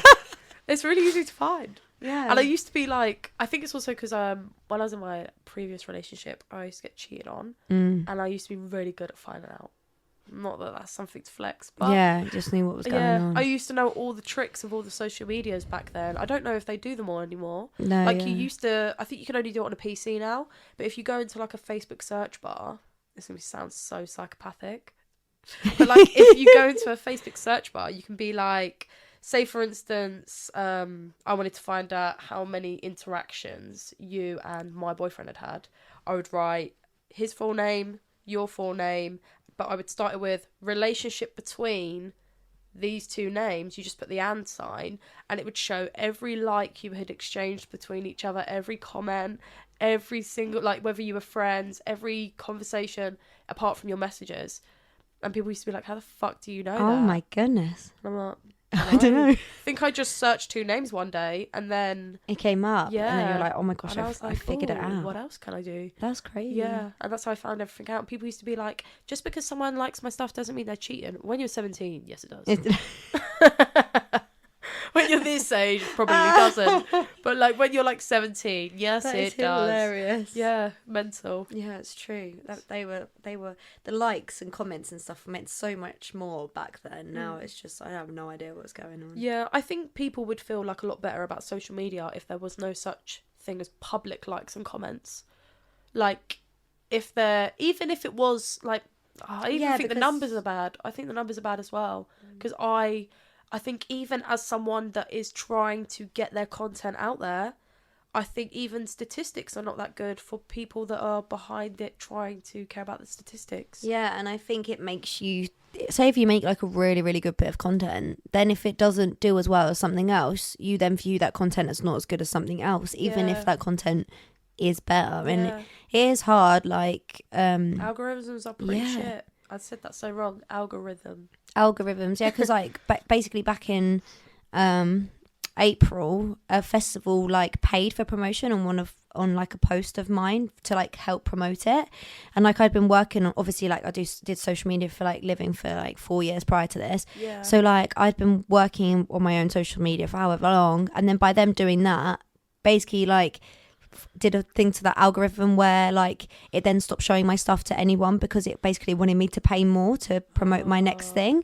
So then I had to just basically sit tight and take the L of like, it literally went from like showing like not half my followers, but like a quarter of my followers, my stuff of interaction, down to like 2%. I was getting so like bad, you know, 10 from like 10k impressions down to 2 on everything. And it was like I was probably like heartbroken about it, even though it doesn't matter, does it? Because ravers and people don't know what the hell's going on. They literally are just there for you, and like those things don't matter. But then you like promoters and like you start thinking like artists are going to be looking at it and like, oh, they're falling off. Yeah. They're starting to get less likes. Then you turn it all off. Yeah. But then like basically after 8 months, then Facebook just got rid of it, and now I'm back up to having my normal impressions again after like nearly a year. That's a long time though. I know, mental. I had to just sit tight with it, thanks to just sit tight. But like now my Instagram's back to like a good place again. But yeah, it's tough, like all of this stuff, like as you were saying about TikTok earlier with shadow banning, like all of these things can like literally ruin people's like career and like their hard work. This, as Jay was saying, so much time goes into this stuff, like constant, like I literally work every day basically during the week if it's to do with like obviously because I'm a musician and as well I work in the industry, like it is like 24/7. I will pick up things at any point of the night, and it is hard to turn off, and it's hard to not, and if you do switch off you probably feel ill afterwards, and then I feel like a crash. Exactly. And then also I feel like I'm not working hard enough, and then I'm like I need to sort my life out, like literally after this week, because I felt like really lethargic this week, I've literally been like, right, I need to sort my life out. It's literally the first thing I said to you, I need to sort my life out, like I need to sort out what I'm doing and things. But these things are good. I feel the same pressure as well. But I think everyone does, every creative, and this is the thing in the industry, like you are never happy with what you're doing. You're always longing for the next thing. Every artist is, and it's so bad for your mental health, constantly being like, what is the next dopamine? What is the next feel good? What's the next praise? Because like you can release a song and then straight away everyone's like, so what's next? And it's like, oh my goodness. Yeah, I just spent ages. Like, please let it breathe. Here's my piece of art. Yeah, and then everybody forgets about it in like 4 months. That's it, done. Music is so disposable. It's such a mindfuck. Music has changed a lot. I think there used to be a lot more money in music as well. Oh yeah, definitely. Which is crazy because like I still listen to a lot of old music, and I think that's why a lot of these majors are really interested in like remixing all the new stuff or like doing edits or sampling. That's the word I was looking for. Like using a lot of the old sounds. But I don't think that's the problem. I don't think you should be bringing back the old music. I think there's just everyone these days is now feel more what's the word? Like it's possible to be creative, instead of being told no, just go to school, get a job. Well, now you can like even self-release and stuff, and make like near Archives made like a literal like become a huge artist from being an independent artist, which is phenomenal. Amazing. Yeah, it's especially in electronic music, it's like unheard of. So like it's amazing, and it gives us, even myself, it's inspired me to be like, come on, Em, like you have the knowledge, you can do this. Yeah. And like before this, I would have been like, nah, you could never self-release and like get anywhere. Yeah. But it is all down. It must be really tough though, because you work as well as work. Yeah. Like you're an artist, you're a performer, you're a singer, never songwriter. Never doing enough. Never. And have a job. Full time. non-stop. Absolute non-stop. But yeah, but then again, it's who my personality is. I've chosen to be this way. Like I have chosen to do music as my job, and I honestly, if I didn't do this at one point in my life, I got more into doing like animals and stuff like that, and I had a job in animals and with animals, and I felt lost. I felt like my hobby had become my work, and my like passion that was my work had become my hobby, and I got very like mentally ill from like not doing music every day and just focusing on animals. And then so that's why I now do music every day, because it's important to so what is your like hobbies then?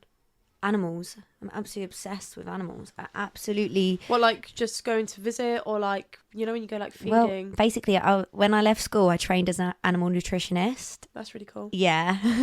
So I used to be like an animal nutritionist when I left school, and like got a really, really, really good job for an American, like massive American dog food and cat food company. Wow. I used to like talk at Crufts and stuff like that. Like, I know, Wow. I'm so weird, Jay. I don't think it's weird. I've just never heard of that. But like basically, like I just absorb. This sounds mental. I just like absorb information about animal digestive systems Yeah. and stuff. And like I love nutrition. I love learning about dog nutrition, and then being like, if that's how they are, then how are we? And like then I will like research in various different animals like apes and stuff, and try and like, because obviously there must be like a perfect human diet because there's a perfect dog diet. So like sort of there is, every sort of animal is different, but there is like a perfect like formula for it. So there must be one for humans. And like basically my that's just what I'm like. But animal wise, like I just love animals. There's nothing that gives me more happiness than being around animals. Like I have my 2 sausage dogs, and like, Which is so cute. yeah, my babies. But like I love bunny rabbits. Like I love bunny rabbits. I just love all animals. Like when I was younger, I was absolutely adamant that I was going to be a zookeeper. And I just love looking after animals. I love being in their company. I love connecting. I love animals with like attitude. Yeah. Like Apple, my one of my sausages, she has so much attitude. She's just like a little knob, but I love it. I'm like, you're the best, because like she just has a personality. And my rabbit as well, he used to be a knob. And I love that. But yeah, when I got older, I realised that zoos weren't great, and that they literally keep animals enslaved in Awful. in prison. And then I was like, well, I don't really want to do this actually. Yeah, I don't support this. No, but like obviously like music, it's so weird. Like music helps me express myself, but animals bring me joy. Yeah. So that's basically my. I think that's actually why when I keep going on about it, about how much I want a dog, I don't want a dog. I need a dog. Like seriously. Like there are days where I just sit here and I'm like, I don't want a human around me. No, yeah, I just want a dog. Yeah, it's true. Honestly, like sometimes I will fall asleep on the sofa, and Apps will come and like fit in like a certain part of me, and she will fall asleep. Oh. And I feel teary about it. So yeah, so honestly, when I have a nap and she'll come in and she'll sit in my little like crevice and nap, it just fills me with so much joy. And I think that it's important to be around animals. I think they teach us a lot as well. Yeah. But anyway, I sound like a crazy like animal lady. But I'm also I don't think you're crazy. I also absolutely love cooking. I wish I knew more about cooking. Oh, that's what me and Bet connect on the most. I think that's why we're best friends, because we just both love cooking so much.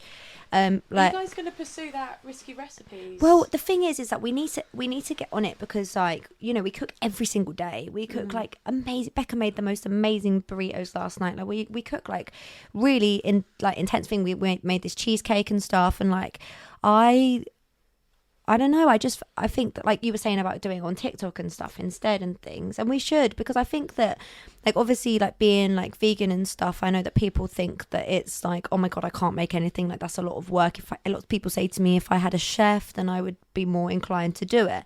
But I think if we like showed how easy it is just by swapping out like 2 ingredients, that like we're just not eating something that other people eat. It's not like we're eating something crazy.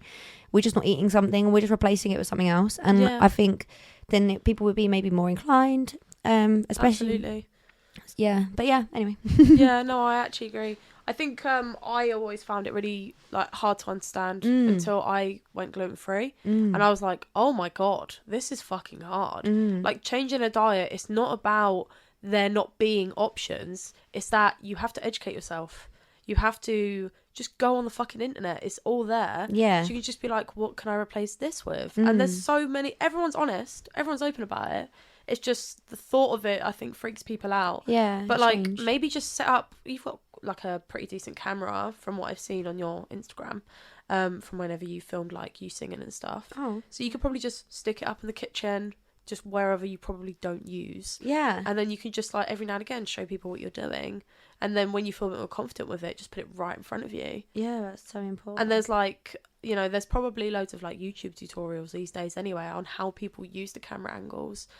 what they use in that. And I think it would be really good. I think you guys have something there. Yeah, especially because it's called Risky Recipes. It's really good name. I know. It's a really good name. I know. And you could like use the same footage for podcasting. You wouldn't even have to like go out your way to make a podcast. It would just be like, to make a podcast is really easy. You just go on a website host, you just upload the file, and done. That's it. What, and then they put it on Spotify?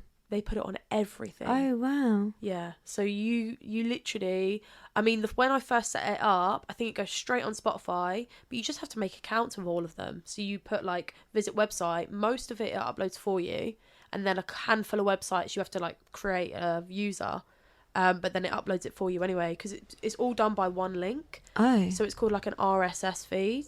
So I use like Buzzsprout, and if I ever wanted to change, which I wouldn't because they're great, everything's really straightforward and they give you like tutorials and stuff on how you can do stuff. But you just have this thing called an RSS feed, and it takes you kind of to like your own website. But it shows, it's the host of the audios. And some websites, I don't know if you can do it on Buzzsprout yet because I haven't tried it, but there are websites like Spotify that let you host it as a video as well. So I need to figure that out. Oh, wow. But yeah, so you can like, everything is done to your, basically the link. It's all done through an RSS feed. So you can change hosts of your website as much as you like. Obviously that's where it gets complicated. Yeah. But you don't have to change. I don't see the need to change. I did my research first though. So I just went on, because like Spotify have their own site that you can host on, and like loads of people said it was great, but then in other ways it wasn't. So I was just like, there's more pros versus cons for Buzzsprouts. That's why I use them. Oh, wow. But you can like, it's really easy. So if you like filmed it and say for instance you had like neck mics or something, by the end you could literally just upload it, and some people don't even edit them. Like loads and loads of podcasters don't edit. Oh, wow. Because most of them do it by themselves. Yeah. It's only when they have like I like to be a perfectionist and Yeah, stuff and yeah, go over yeah. the top. So that's why I over edited all my solo episodes, because I was just really insecure about them. And like a lot of people have like producers, directors, like a whole team of people, where I was like, I'm gonna be my whole team. Yeah. I'm gonna be the whole team right here. Yeah. But like with the guest episodes, I only want to edit them if the guest wants it edited. I mean, the beginning bit I'm gonna neaten up because obviously at the beginning I'm like, I don't know what I'm doing. Help. But yeah, it's really it's a lot easier than people think it is. Hence why I was like, well, that's not that bad, and it's cheap. It's really cheap to have a podcast. Sure. This is what I love about the girls though, because they tell you how you can do things. They have these, you tell them an idea and they're like, I know how you do that. I know how you achieve that. And then they just tell you everything of how you achieve it. And then you're like, yeah, it's great. Like whenever I used to watch like motivational videos, and I used to think if I always watched business minded stuff, I would become a very respectable business successful woman. Yeah. But a lot of them tell you, don't share your knowledge, don't share your secrets. And it's like, maybe don't share your biggest secret. Yeah, for sure. But I don't have a secret to not share at the moment. Yeah, so for sure. share it all. I feel like I'm surrounded by a lot of people who have drive and actually want something for themselves. And there's nothing wrong with like not wanting that, but because I'm in that mindset of like, I want more for myself, I want to like get up and try and do something for myself, and if it don't work out, fine. I'll go get a normal job again. Yeah. But that's like true. at the moment I have a normal job plus trying to do this, because I actually feel like this is probably the only thing that doesn't involve me being creative, because I'm not very creative. Like I find like if I'm I don't know how to explain it. I used to be quite creative when I was a kid. I used to write journal every day. A journal. What am I, American? I used to write a diary every day. But I blame my family as to why I don't write them anymore. Because it would look for They all read it. Oh, yeah, no. it was awful. And I used to have 3 diaries. So I used to have one for like family life, This is so one for good. life, and then one for like friends and boyfriends. This is fascinating. Yeah, I used to write everything down, and like I'm really dyslexic as well, so like all of it's just scribbled all out anyway. Wow. But like I just find writing a really good way to relieve stress. Like whenever like someone like my sisters or something are like, I'm really struggling with my like mental health and stuff, I'm like, write a diary, because it used to help me a lot. Yeah. But like now when I write a diary, I can't keep on top of it because I feel like someone's going to read it. Oh shit. Like at the moment, I've been writing a diary because it's been a fucking week. Yeah. But I don't know whether I'll continue to do it because in my head, I'm like, someone's going to read this. Oh, that's Awful. I think that you should carry on doing it. I know that it's really good to, if that's the way that you get out your not problems, if that's the way you get out of your stress, and you need to write it down, that's important. And because obviously, like, I'm a big believer in like astrology and stuff, and like I was saying to you about it earlier, but like I do as much as I can on like new moons, full moons, write what I want to achieve, you know, manifestation, stuff like that, write what I want to achieve, write what I want to let go of, write like we've got a full moon tonight. It won't go out tonight, so sorry you've already missed it, but we got a full moon tonight, so it's like really good tonight to write down like the things that you want to let go of from last year, because it's the first full moon of this year. And then afterwards you burn it to like let go, or you can plant them in the ground if it's like a new moon, because it's like the regrowth. I don't believe in that stuff. I do believe, obviously I believe in it, but I don't do that because I enjoy fire. I enjoy burning them. See, because it's like I letting do go. like fire, but it's really bad for my asthma. But honestly, writing that stuff down is so good. And what I was going to say as well was, this is so funny, it's so interesting. But like when I was younger, early 20s, I met this guy at Outlook Festival, and it was just like a little fling thing that we met up once. He came to my house once after the festival, and he was incredibly spiritual, and I was just finding my feet with spirituality at the time, but I was extremely confident back then.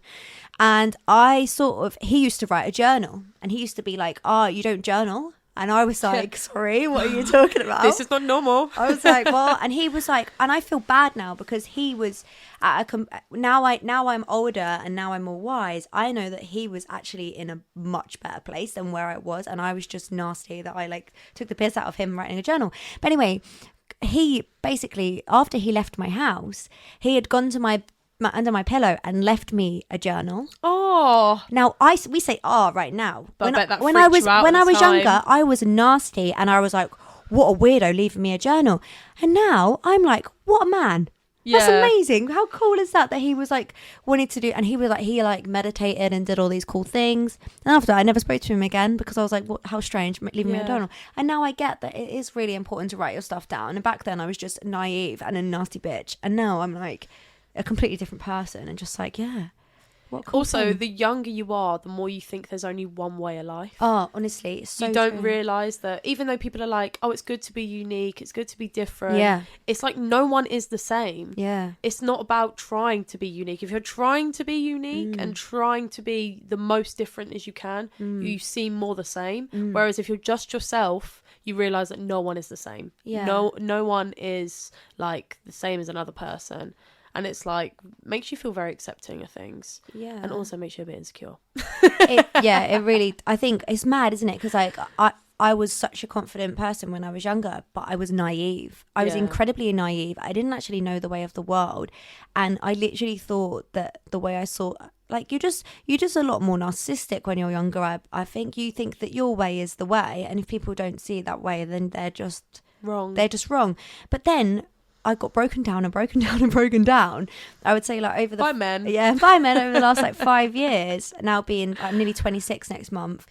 And I'm honestly, me and Alec talk about it all the time. I'm such a different person now. I'm not very confident at all, but I'm also a lot more accepting, and I understand myself so much more. And even though I am less confident, I know how to deal with myself so much more. And I'm also a lot more, I think like it's difficult when like you have like parts of autism and stuff, you find it hard to understand other people's, like, it's weird because like BPD means you're extremely understanding of other people's empathy, but when I get a little autism spell, it's hard for me to understand somebody else's emotions, due to picking that up from family.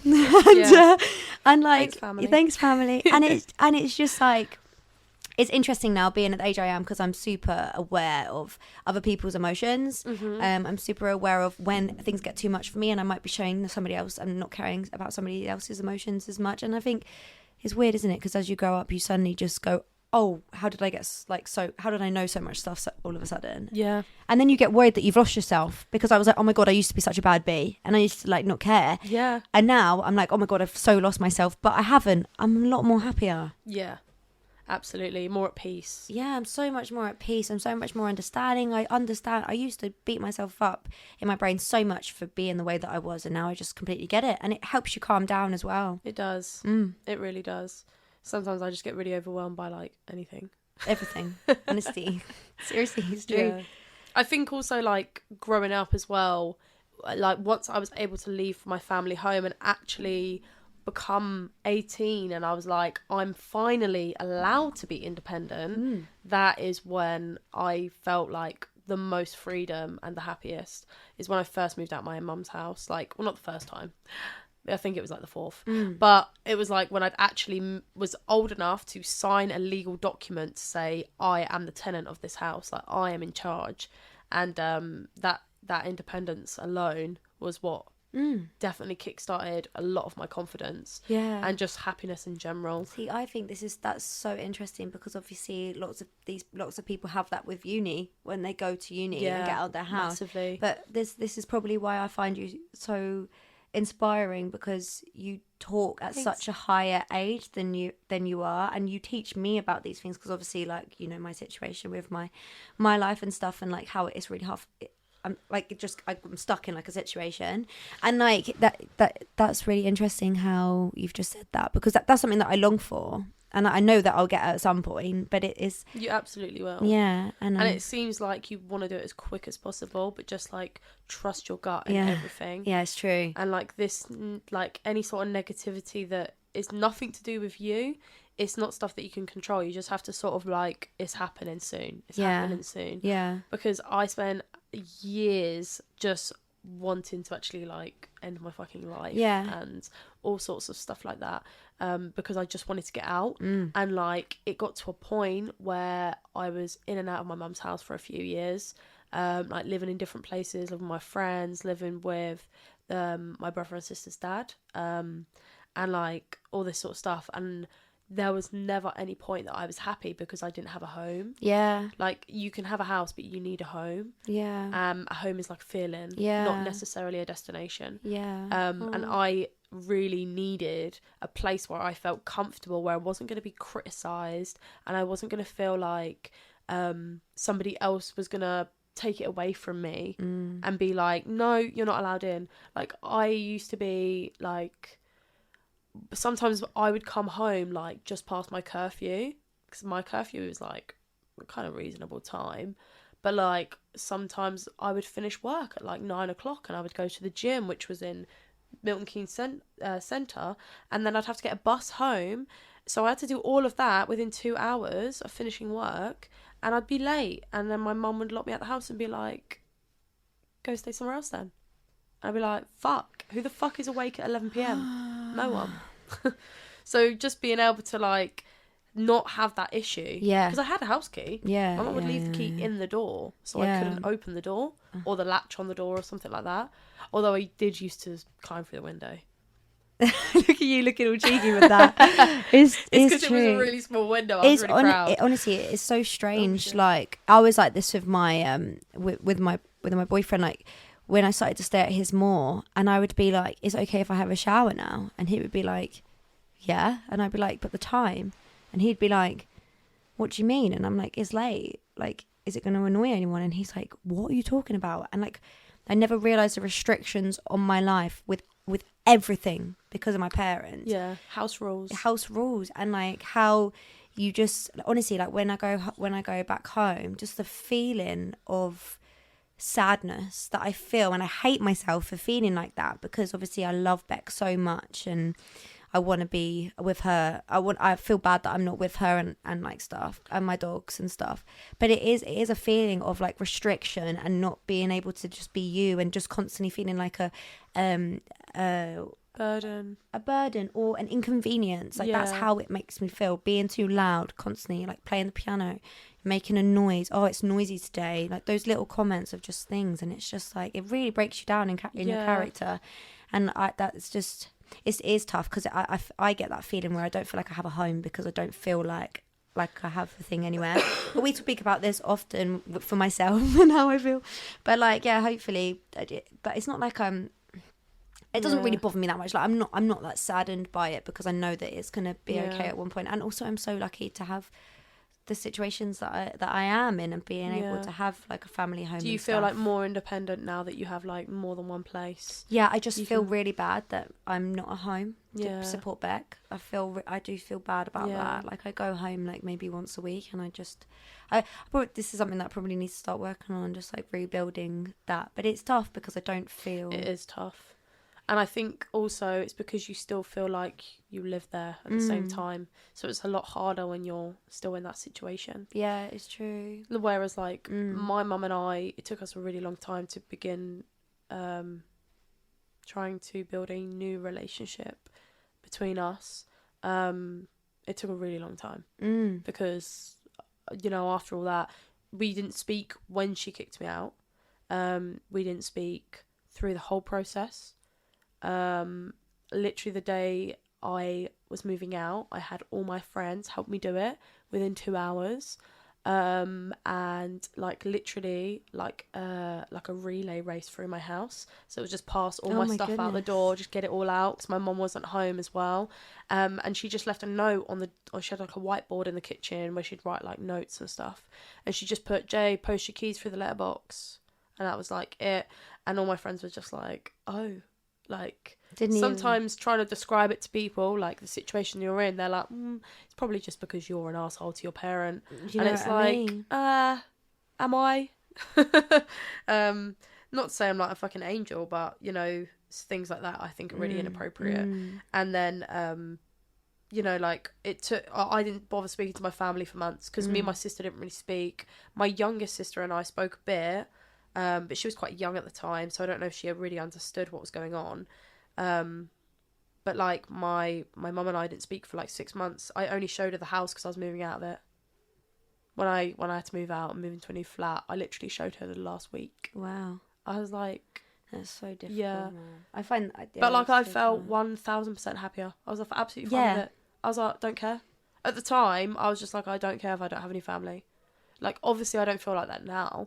But at the time, I was like, I do not care. But when they are causing so much like pain within you, like with BPD, like this all comes from that, and like when it's like a feeling, like I don't know how to describe to people. It's not like just like a thought. It's like an actual bodily feeling, like how it makes you feel because your parents cause you so much trauma. It's like when I get triggered by them, it's like I literally feel like my whole world is ending, and it's literally like, yet again I've like disappointed you. There's this pure constant disappointment and not feeling like you actually fit into their like ideal world. Yeah.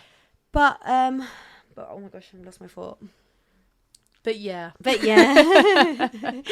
it's very hard because you want to do a lot of things for your family. Yeah. But at the same time, you are an individual. And also because what I've been really, really like emotionally working on recently is like not letting myself get triggered when I'm at home, to try and be a nicer person and like to the situation. And when it does trigger me, the situation, and like that certain things get said and stuff, like trying to not say a word and like really just not like really be emotionally quiet, not shout, be just talk at a really like thing, or not talk at all.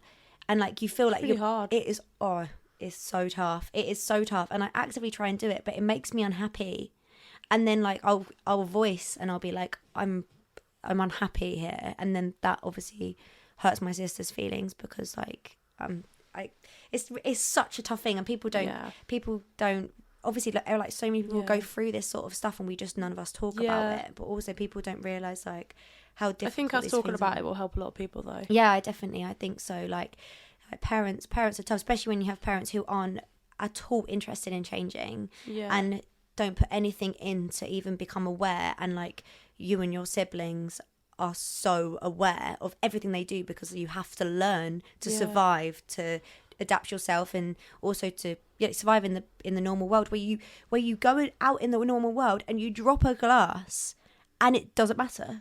There's no consequence. No one's angry. No one's, and you're like, and like, you think stars start like, to go sorry, off, sorry, fireworks, sorry, yeah. and And you're like, everyone's like, why are you no saying one sorry so cares. much? And you're like, because it's bad. I feel terrible that I've done this, and they're literally like, it really doesn't matter.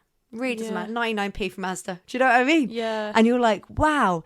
And like, you know, I've never had that in my life, and that is so interesting. This is a thing, and like, but I would say only in the last since I would say lockdown did this for me.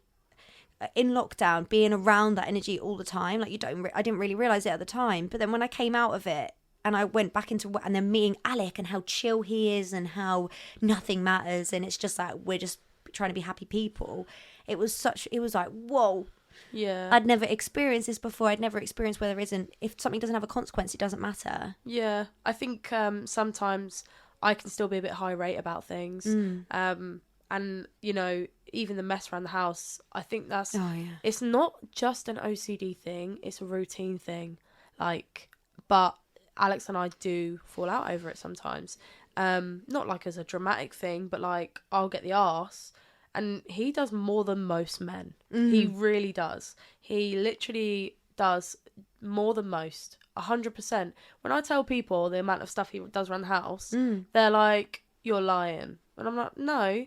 Like, he lives here, so he should be. Like, I see it as like a very equal thing. Yeah. But like, say for instance, because the house is so small, it's very easy to make a mess. Like, we could sit here, eat a couple of packets of crisps, the house is trashed, right? The whole house looks trashed, and it really bothers me. But like, end of the night, I'm like, just put everything in the kitchen. So then we walk out here, can't see the mess. Yeah.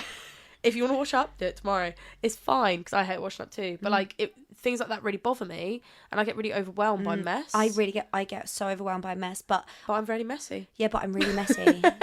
I'm so messy. It's so hard to put things away and nowhere to put things. Yeah, because no space left. Christmas stresses me out. Yeah. As soon as I wrap those presents, I know that I'm going to receive new things, and that means I've got to find new places for things. Yeah. But I have so much stuff. And how are you going to get rid of old stuff? If I need you all saw of it. my room right now, I have a walkway of just Christmas bags of things, of just pajamas that they know where to go in the thing. But I've got so many pajamas that I don't wear, that I haven't chucked out, that there's nowhere for the new pajamas to go. You should depop it.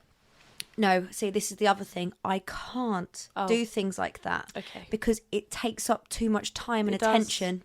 It does. My ADHD does not let me do things. So, like, anything that's like I would lose money from, I'm just like, I'll just pay it. I'll just lose it. Because the energy that I have to put in to be able to do that gives me anxiety. Yeah. I'm overwhelmed thinking about taking pictures and putting this thing in. Yeah, it's a lot of effort. I've got this sample pad to sell at the moment, and it would be so good to just sell it. And like somebody else would use it and they would really enjoy it, and I can't get myself to do it because I'm like, it's such a big job, and it's not. It's really not. It's just taking a few pictures, putting it on like eBay or something, bam, and nope. I'm just like, every day I'm like, I'll keep it another day. I have a calendar on my phone where I can just book in what I'm doing, and it's shared with Alex, and I can just book in plans. So whenever I feel like I need to do something that I know I'm not going to do anytime soon, I add it in as an appointment. Is this the Time Tree? Yeah. Yeah, it's Brilliant. brilliant, isn't it? I love it. We both use Time Tree. It's so good. Connected with Beck and Alex so they know what's going on at any Yeah. time. But yeah, it's true. It's so handy. I got told by a friend at work by it, and you don't have to pay for it. No, you don't. It's free. Like, and you is a can have free as many version. calendars as you want. Yeah. I just have one called Relationship. Mine's called EJ Gallivanting. I need to call mine something better than mine. Gallivanting. But yeah, me and Alex use it because he fails to tell me when he has a show until the same day. Oh no. He's like, yeah, I've got 2 shows to do tonight and 1 tomorrow. And I'm like, what?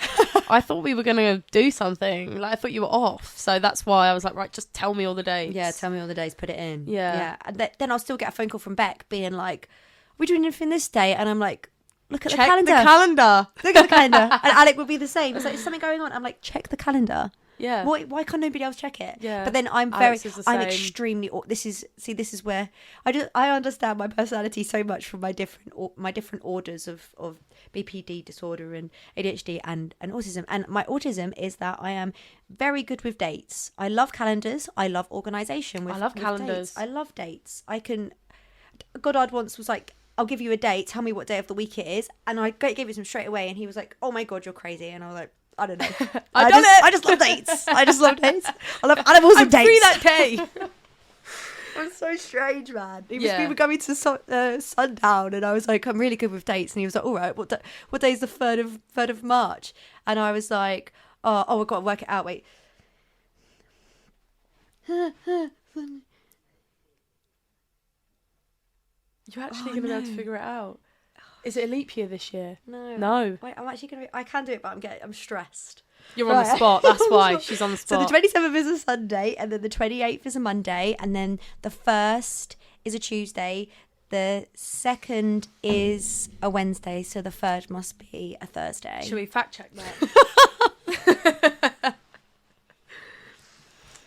The drum roll, please. Oh, no, it'll be a Wednesday. Is it? Oh, no, it'll be Thursday. Quick, I'm almost there. No, because I'm a day out. So I said it would be a Thursday. It'll be Friday. It is Friday. Yeah. It's Friday. Yeah, it's Friday. Good save. Good save. Because the 27th isn't a Sunday this year. It's a Monday. See, how do I know that? Why do I know that? I don't know how you know that. Yeah, I it's thought I was weird. good with calendars. Don't know that. Weird, man. It's because I know when certain things are and what days they are, and then I can work it out from then. Yeah. Anyway, I didn't prove myself that well there, but I think I did all right. I think she saved herself. She saved herself. It's a Friday. We'll have to test it next time. Oh, yeah. But anyway, I'm just really good with dates, and so I'm like, just check the calendar. But this is where my job comes in with my organisation. I love organisation. I love everything being perfect, everything being in things, but I'm just not good with it in my own life. Yeah, I'm not good with it. I'm really the same. I'm good with it online, things online, apps, computer, doing work, all online. I'm really good with organisation. Stuff to do with my room is just not good. And the house, like I don't know. I love cleaning. I do love cleaning, but it's like I think what it is, I have to give a day. And so like at the moment I'm like, right, I need to do my day on Monday, but how much work do I have to do on Monday? If I stop and I do work, then I'll stop doing cleaning and then I just won't get it done. Yeah. So it's like trying to find that balance between work, like, you know, your actual life that makes you feel good, being in your actual space, DJing, being busy, being tired, resting, like, yeah, and also doing music, finding that like balance between all of that stuff and being like a normal human and having a job is a lot. There isn't enough days in the week. There isn't. There is definitely not enough time at all. Oh no, I've got my hair stuck in blue tack. No. Okay, I pulled it out. I pulled my hair out actually. You want some water? I don't even be able to. Oh yes, please. Thanks so much. I might have broken the glass in the meantime. It's fine. Will there be a consequence? No. Don't worry. I love this. It's fine. Thank you. I ordered it from Etsy. It's very me. It's like my favourite kind of art. Yeah, it's beautiful. Like, I also have that up there. I keep looking at that. I keep looking have at the cheeks. Another one up there and another like 3D statue, but it's really small. So I love it. I was like, for this podcast to be me, I need one of these. Yeah. Because there was another one, but this one was prettier. It's pretty. I love it. Yeah. But if anybody else is any good at making these and wants me to replace this generic commercial version, because there's so many of these, I think they're just drop sold. But yeah, make your own and I'll display it. Just like Beck's art. Beck made me the best sign ever. This is me, Podcast J. Yeah. It's so good. She did it herself with pliers. It's amazing. Like bent the new one. She's so artistic. And my sister is crazy with art. She's amazing. She's so good. I love it. I love it. I love that she's secretive about it as well. Yeah. Like, I wish she did it more. I really did. Like in 10 years' time, I'm auctioning it as a limited edition. Yeah, for sure. Anyone with the name Jay that wants this sign, Yeah. Someone wants to take it. 100k. Yeah. Limited edition. It's laced with my blood. No, I'm joking. It's not. Amazing. But thank you so much. Thank you for coming on the pod. There was so much stuff I was going to ask, but to be fair, I think we spoke about more important things. Definitely. I wanted to touch on like things that could like help people and absolutely like advice and stuff that we could provide. I feel like we've spoke about a lot of stuff that people just want to know about. Like, I'm so tired of seeing this, like, you have to be this way, you have to be that way, and it's like, just be yourself, bro. Yeah, and I think everybody that also you can like sort of idolize people and think that they're like not actually who they are, and hopefully like being a bit more transparent and stuff. Because I tell you all the time how much I want to be more transparent on social media, but it's tough. It's very hard. It's hard. I find it easier to do on things like TikTok because I can write it instead of say it. Ah, for sure. And then I feel like on the pod is a lot easier because once I'm in a conversation, I forget I'm being recorded. Yeah. Like, it's true. I forget. To be fair, I think you've checked more than I have to see if that thing's on. Because last time I was so like anxious about it, whereas I'm really comfortable with you because we're really good friends. Yeah. So I just sort of forgot about it being recorded and stuff. Like every now and again, I'm like, I'm even close enough to the mic, I know. but I'm like, I'm sure it'll be fine. Just turn it up. we'll figure it out. Yeah. Yeah, I think we're okay. Yeah. Hopefully you're not going to be like, oh, EJ, I'm really sorry, it was a whisper. Yeah. And we're there just like... Yeah, we'll just have to like turn up to the max, and if it sounds bad quality, then Vibe will make it right. yeah. But babe, please help me. Put it through various plugins. Yeah, because I was using a different one of his mics before, and he was like to me, "No, you need one with one of these soft things on the outside." Yeah. So then all the things that I edit out should hopefully cut them out. Mm-hmm. And I was like, oh, "You know so much. He knows so much about everything. Bob Shield. Such a talented man." Yeah, he is. But thank you so much. No worries. And I would love to have you on again. Oh, I love you so much. Yeah, this has been so much fun. We've definitely lost track of time as well. Yeah, I have no idea. It's probably been like hours. Yeah, she's literally about to go and do another job now. Yay. And I'm just going to sit here and chill and probably eat something. Yeah, I'm starving. But thank you so much for listening. Don't forget to subscribe on YouTube because I'm going to open up a YouTube channel. Can't promise you the audio will look very easy to watch, but if I'm successful, I'll hire a fucking team of people to do it. And then it will look more camera friendly. And then obviously subscribe on Spotify, whatever podcast platform you listen to me on. And don't forget to give me a follow on the Instagram. Thank you very much. We love you all. We love Bye. you. Bye. Yay!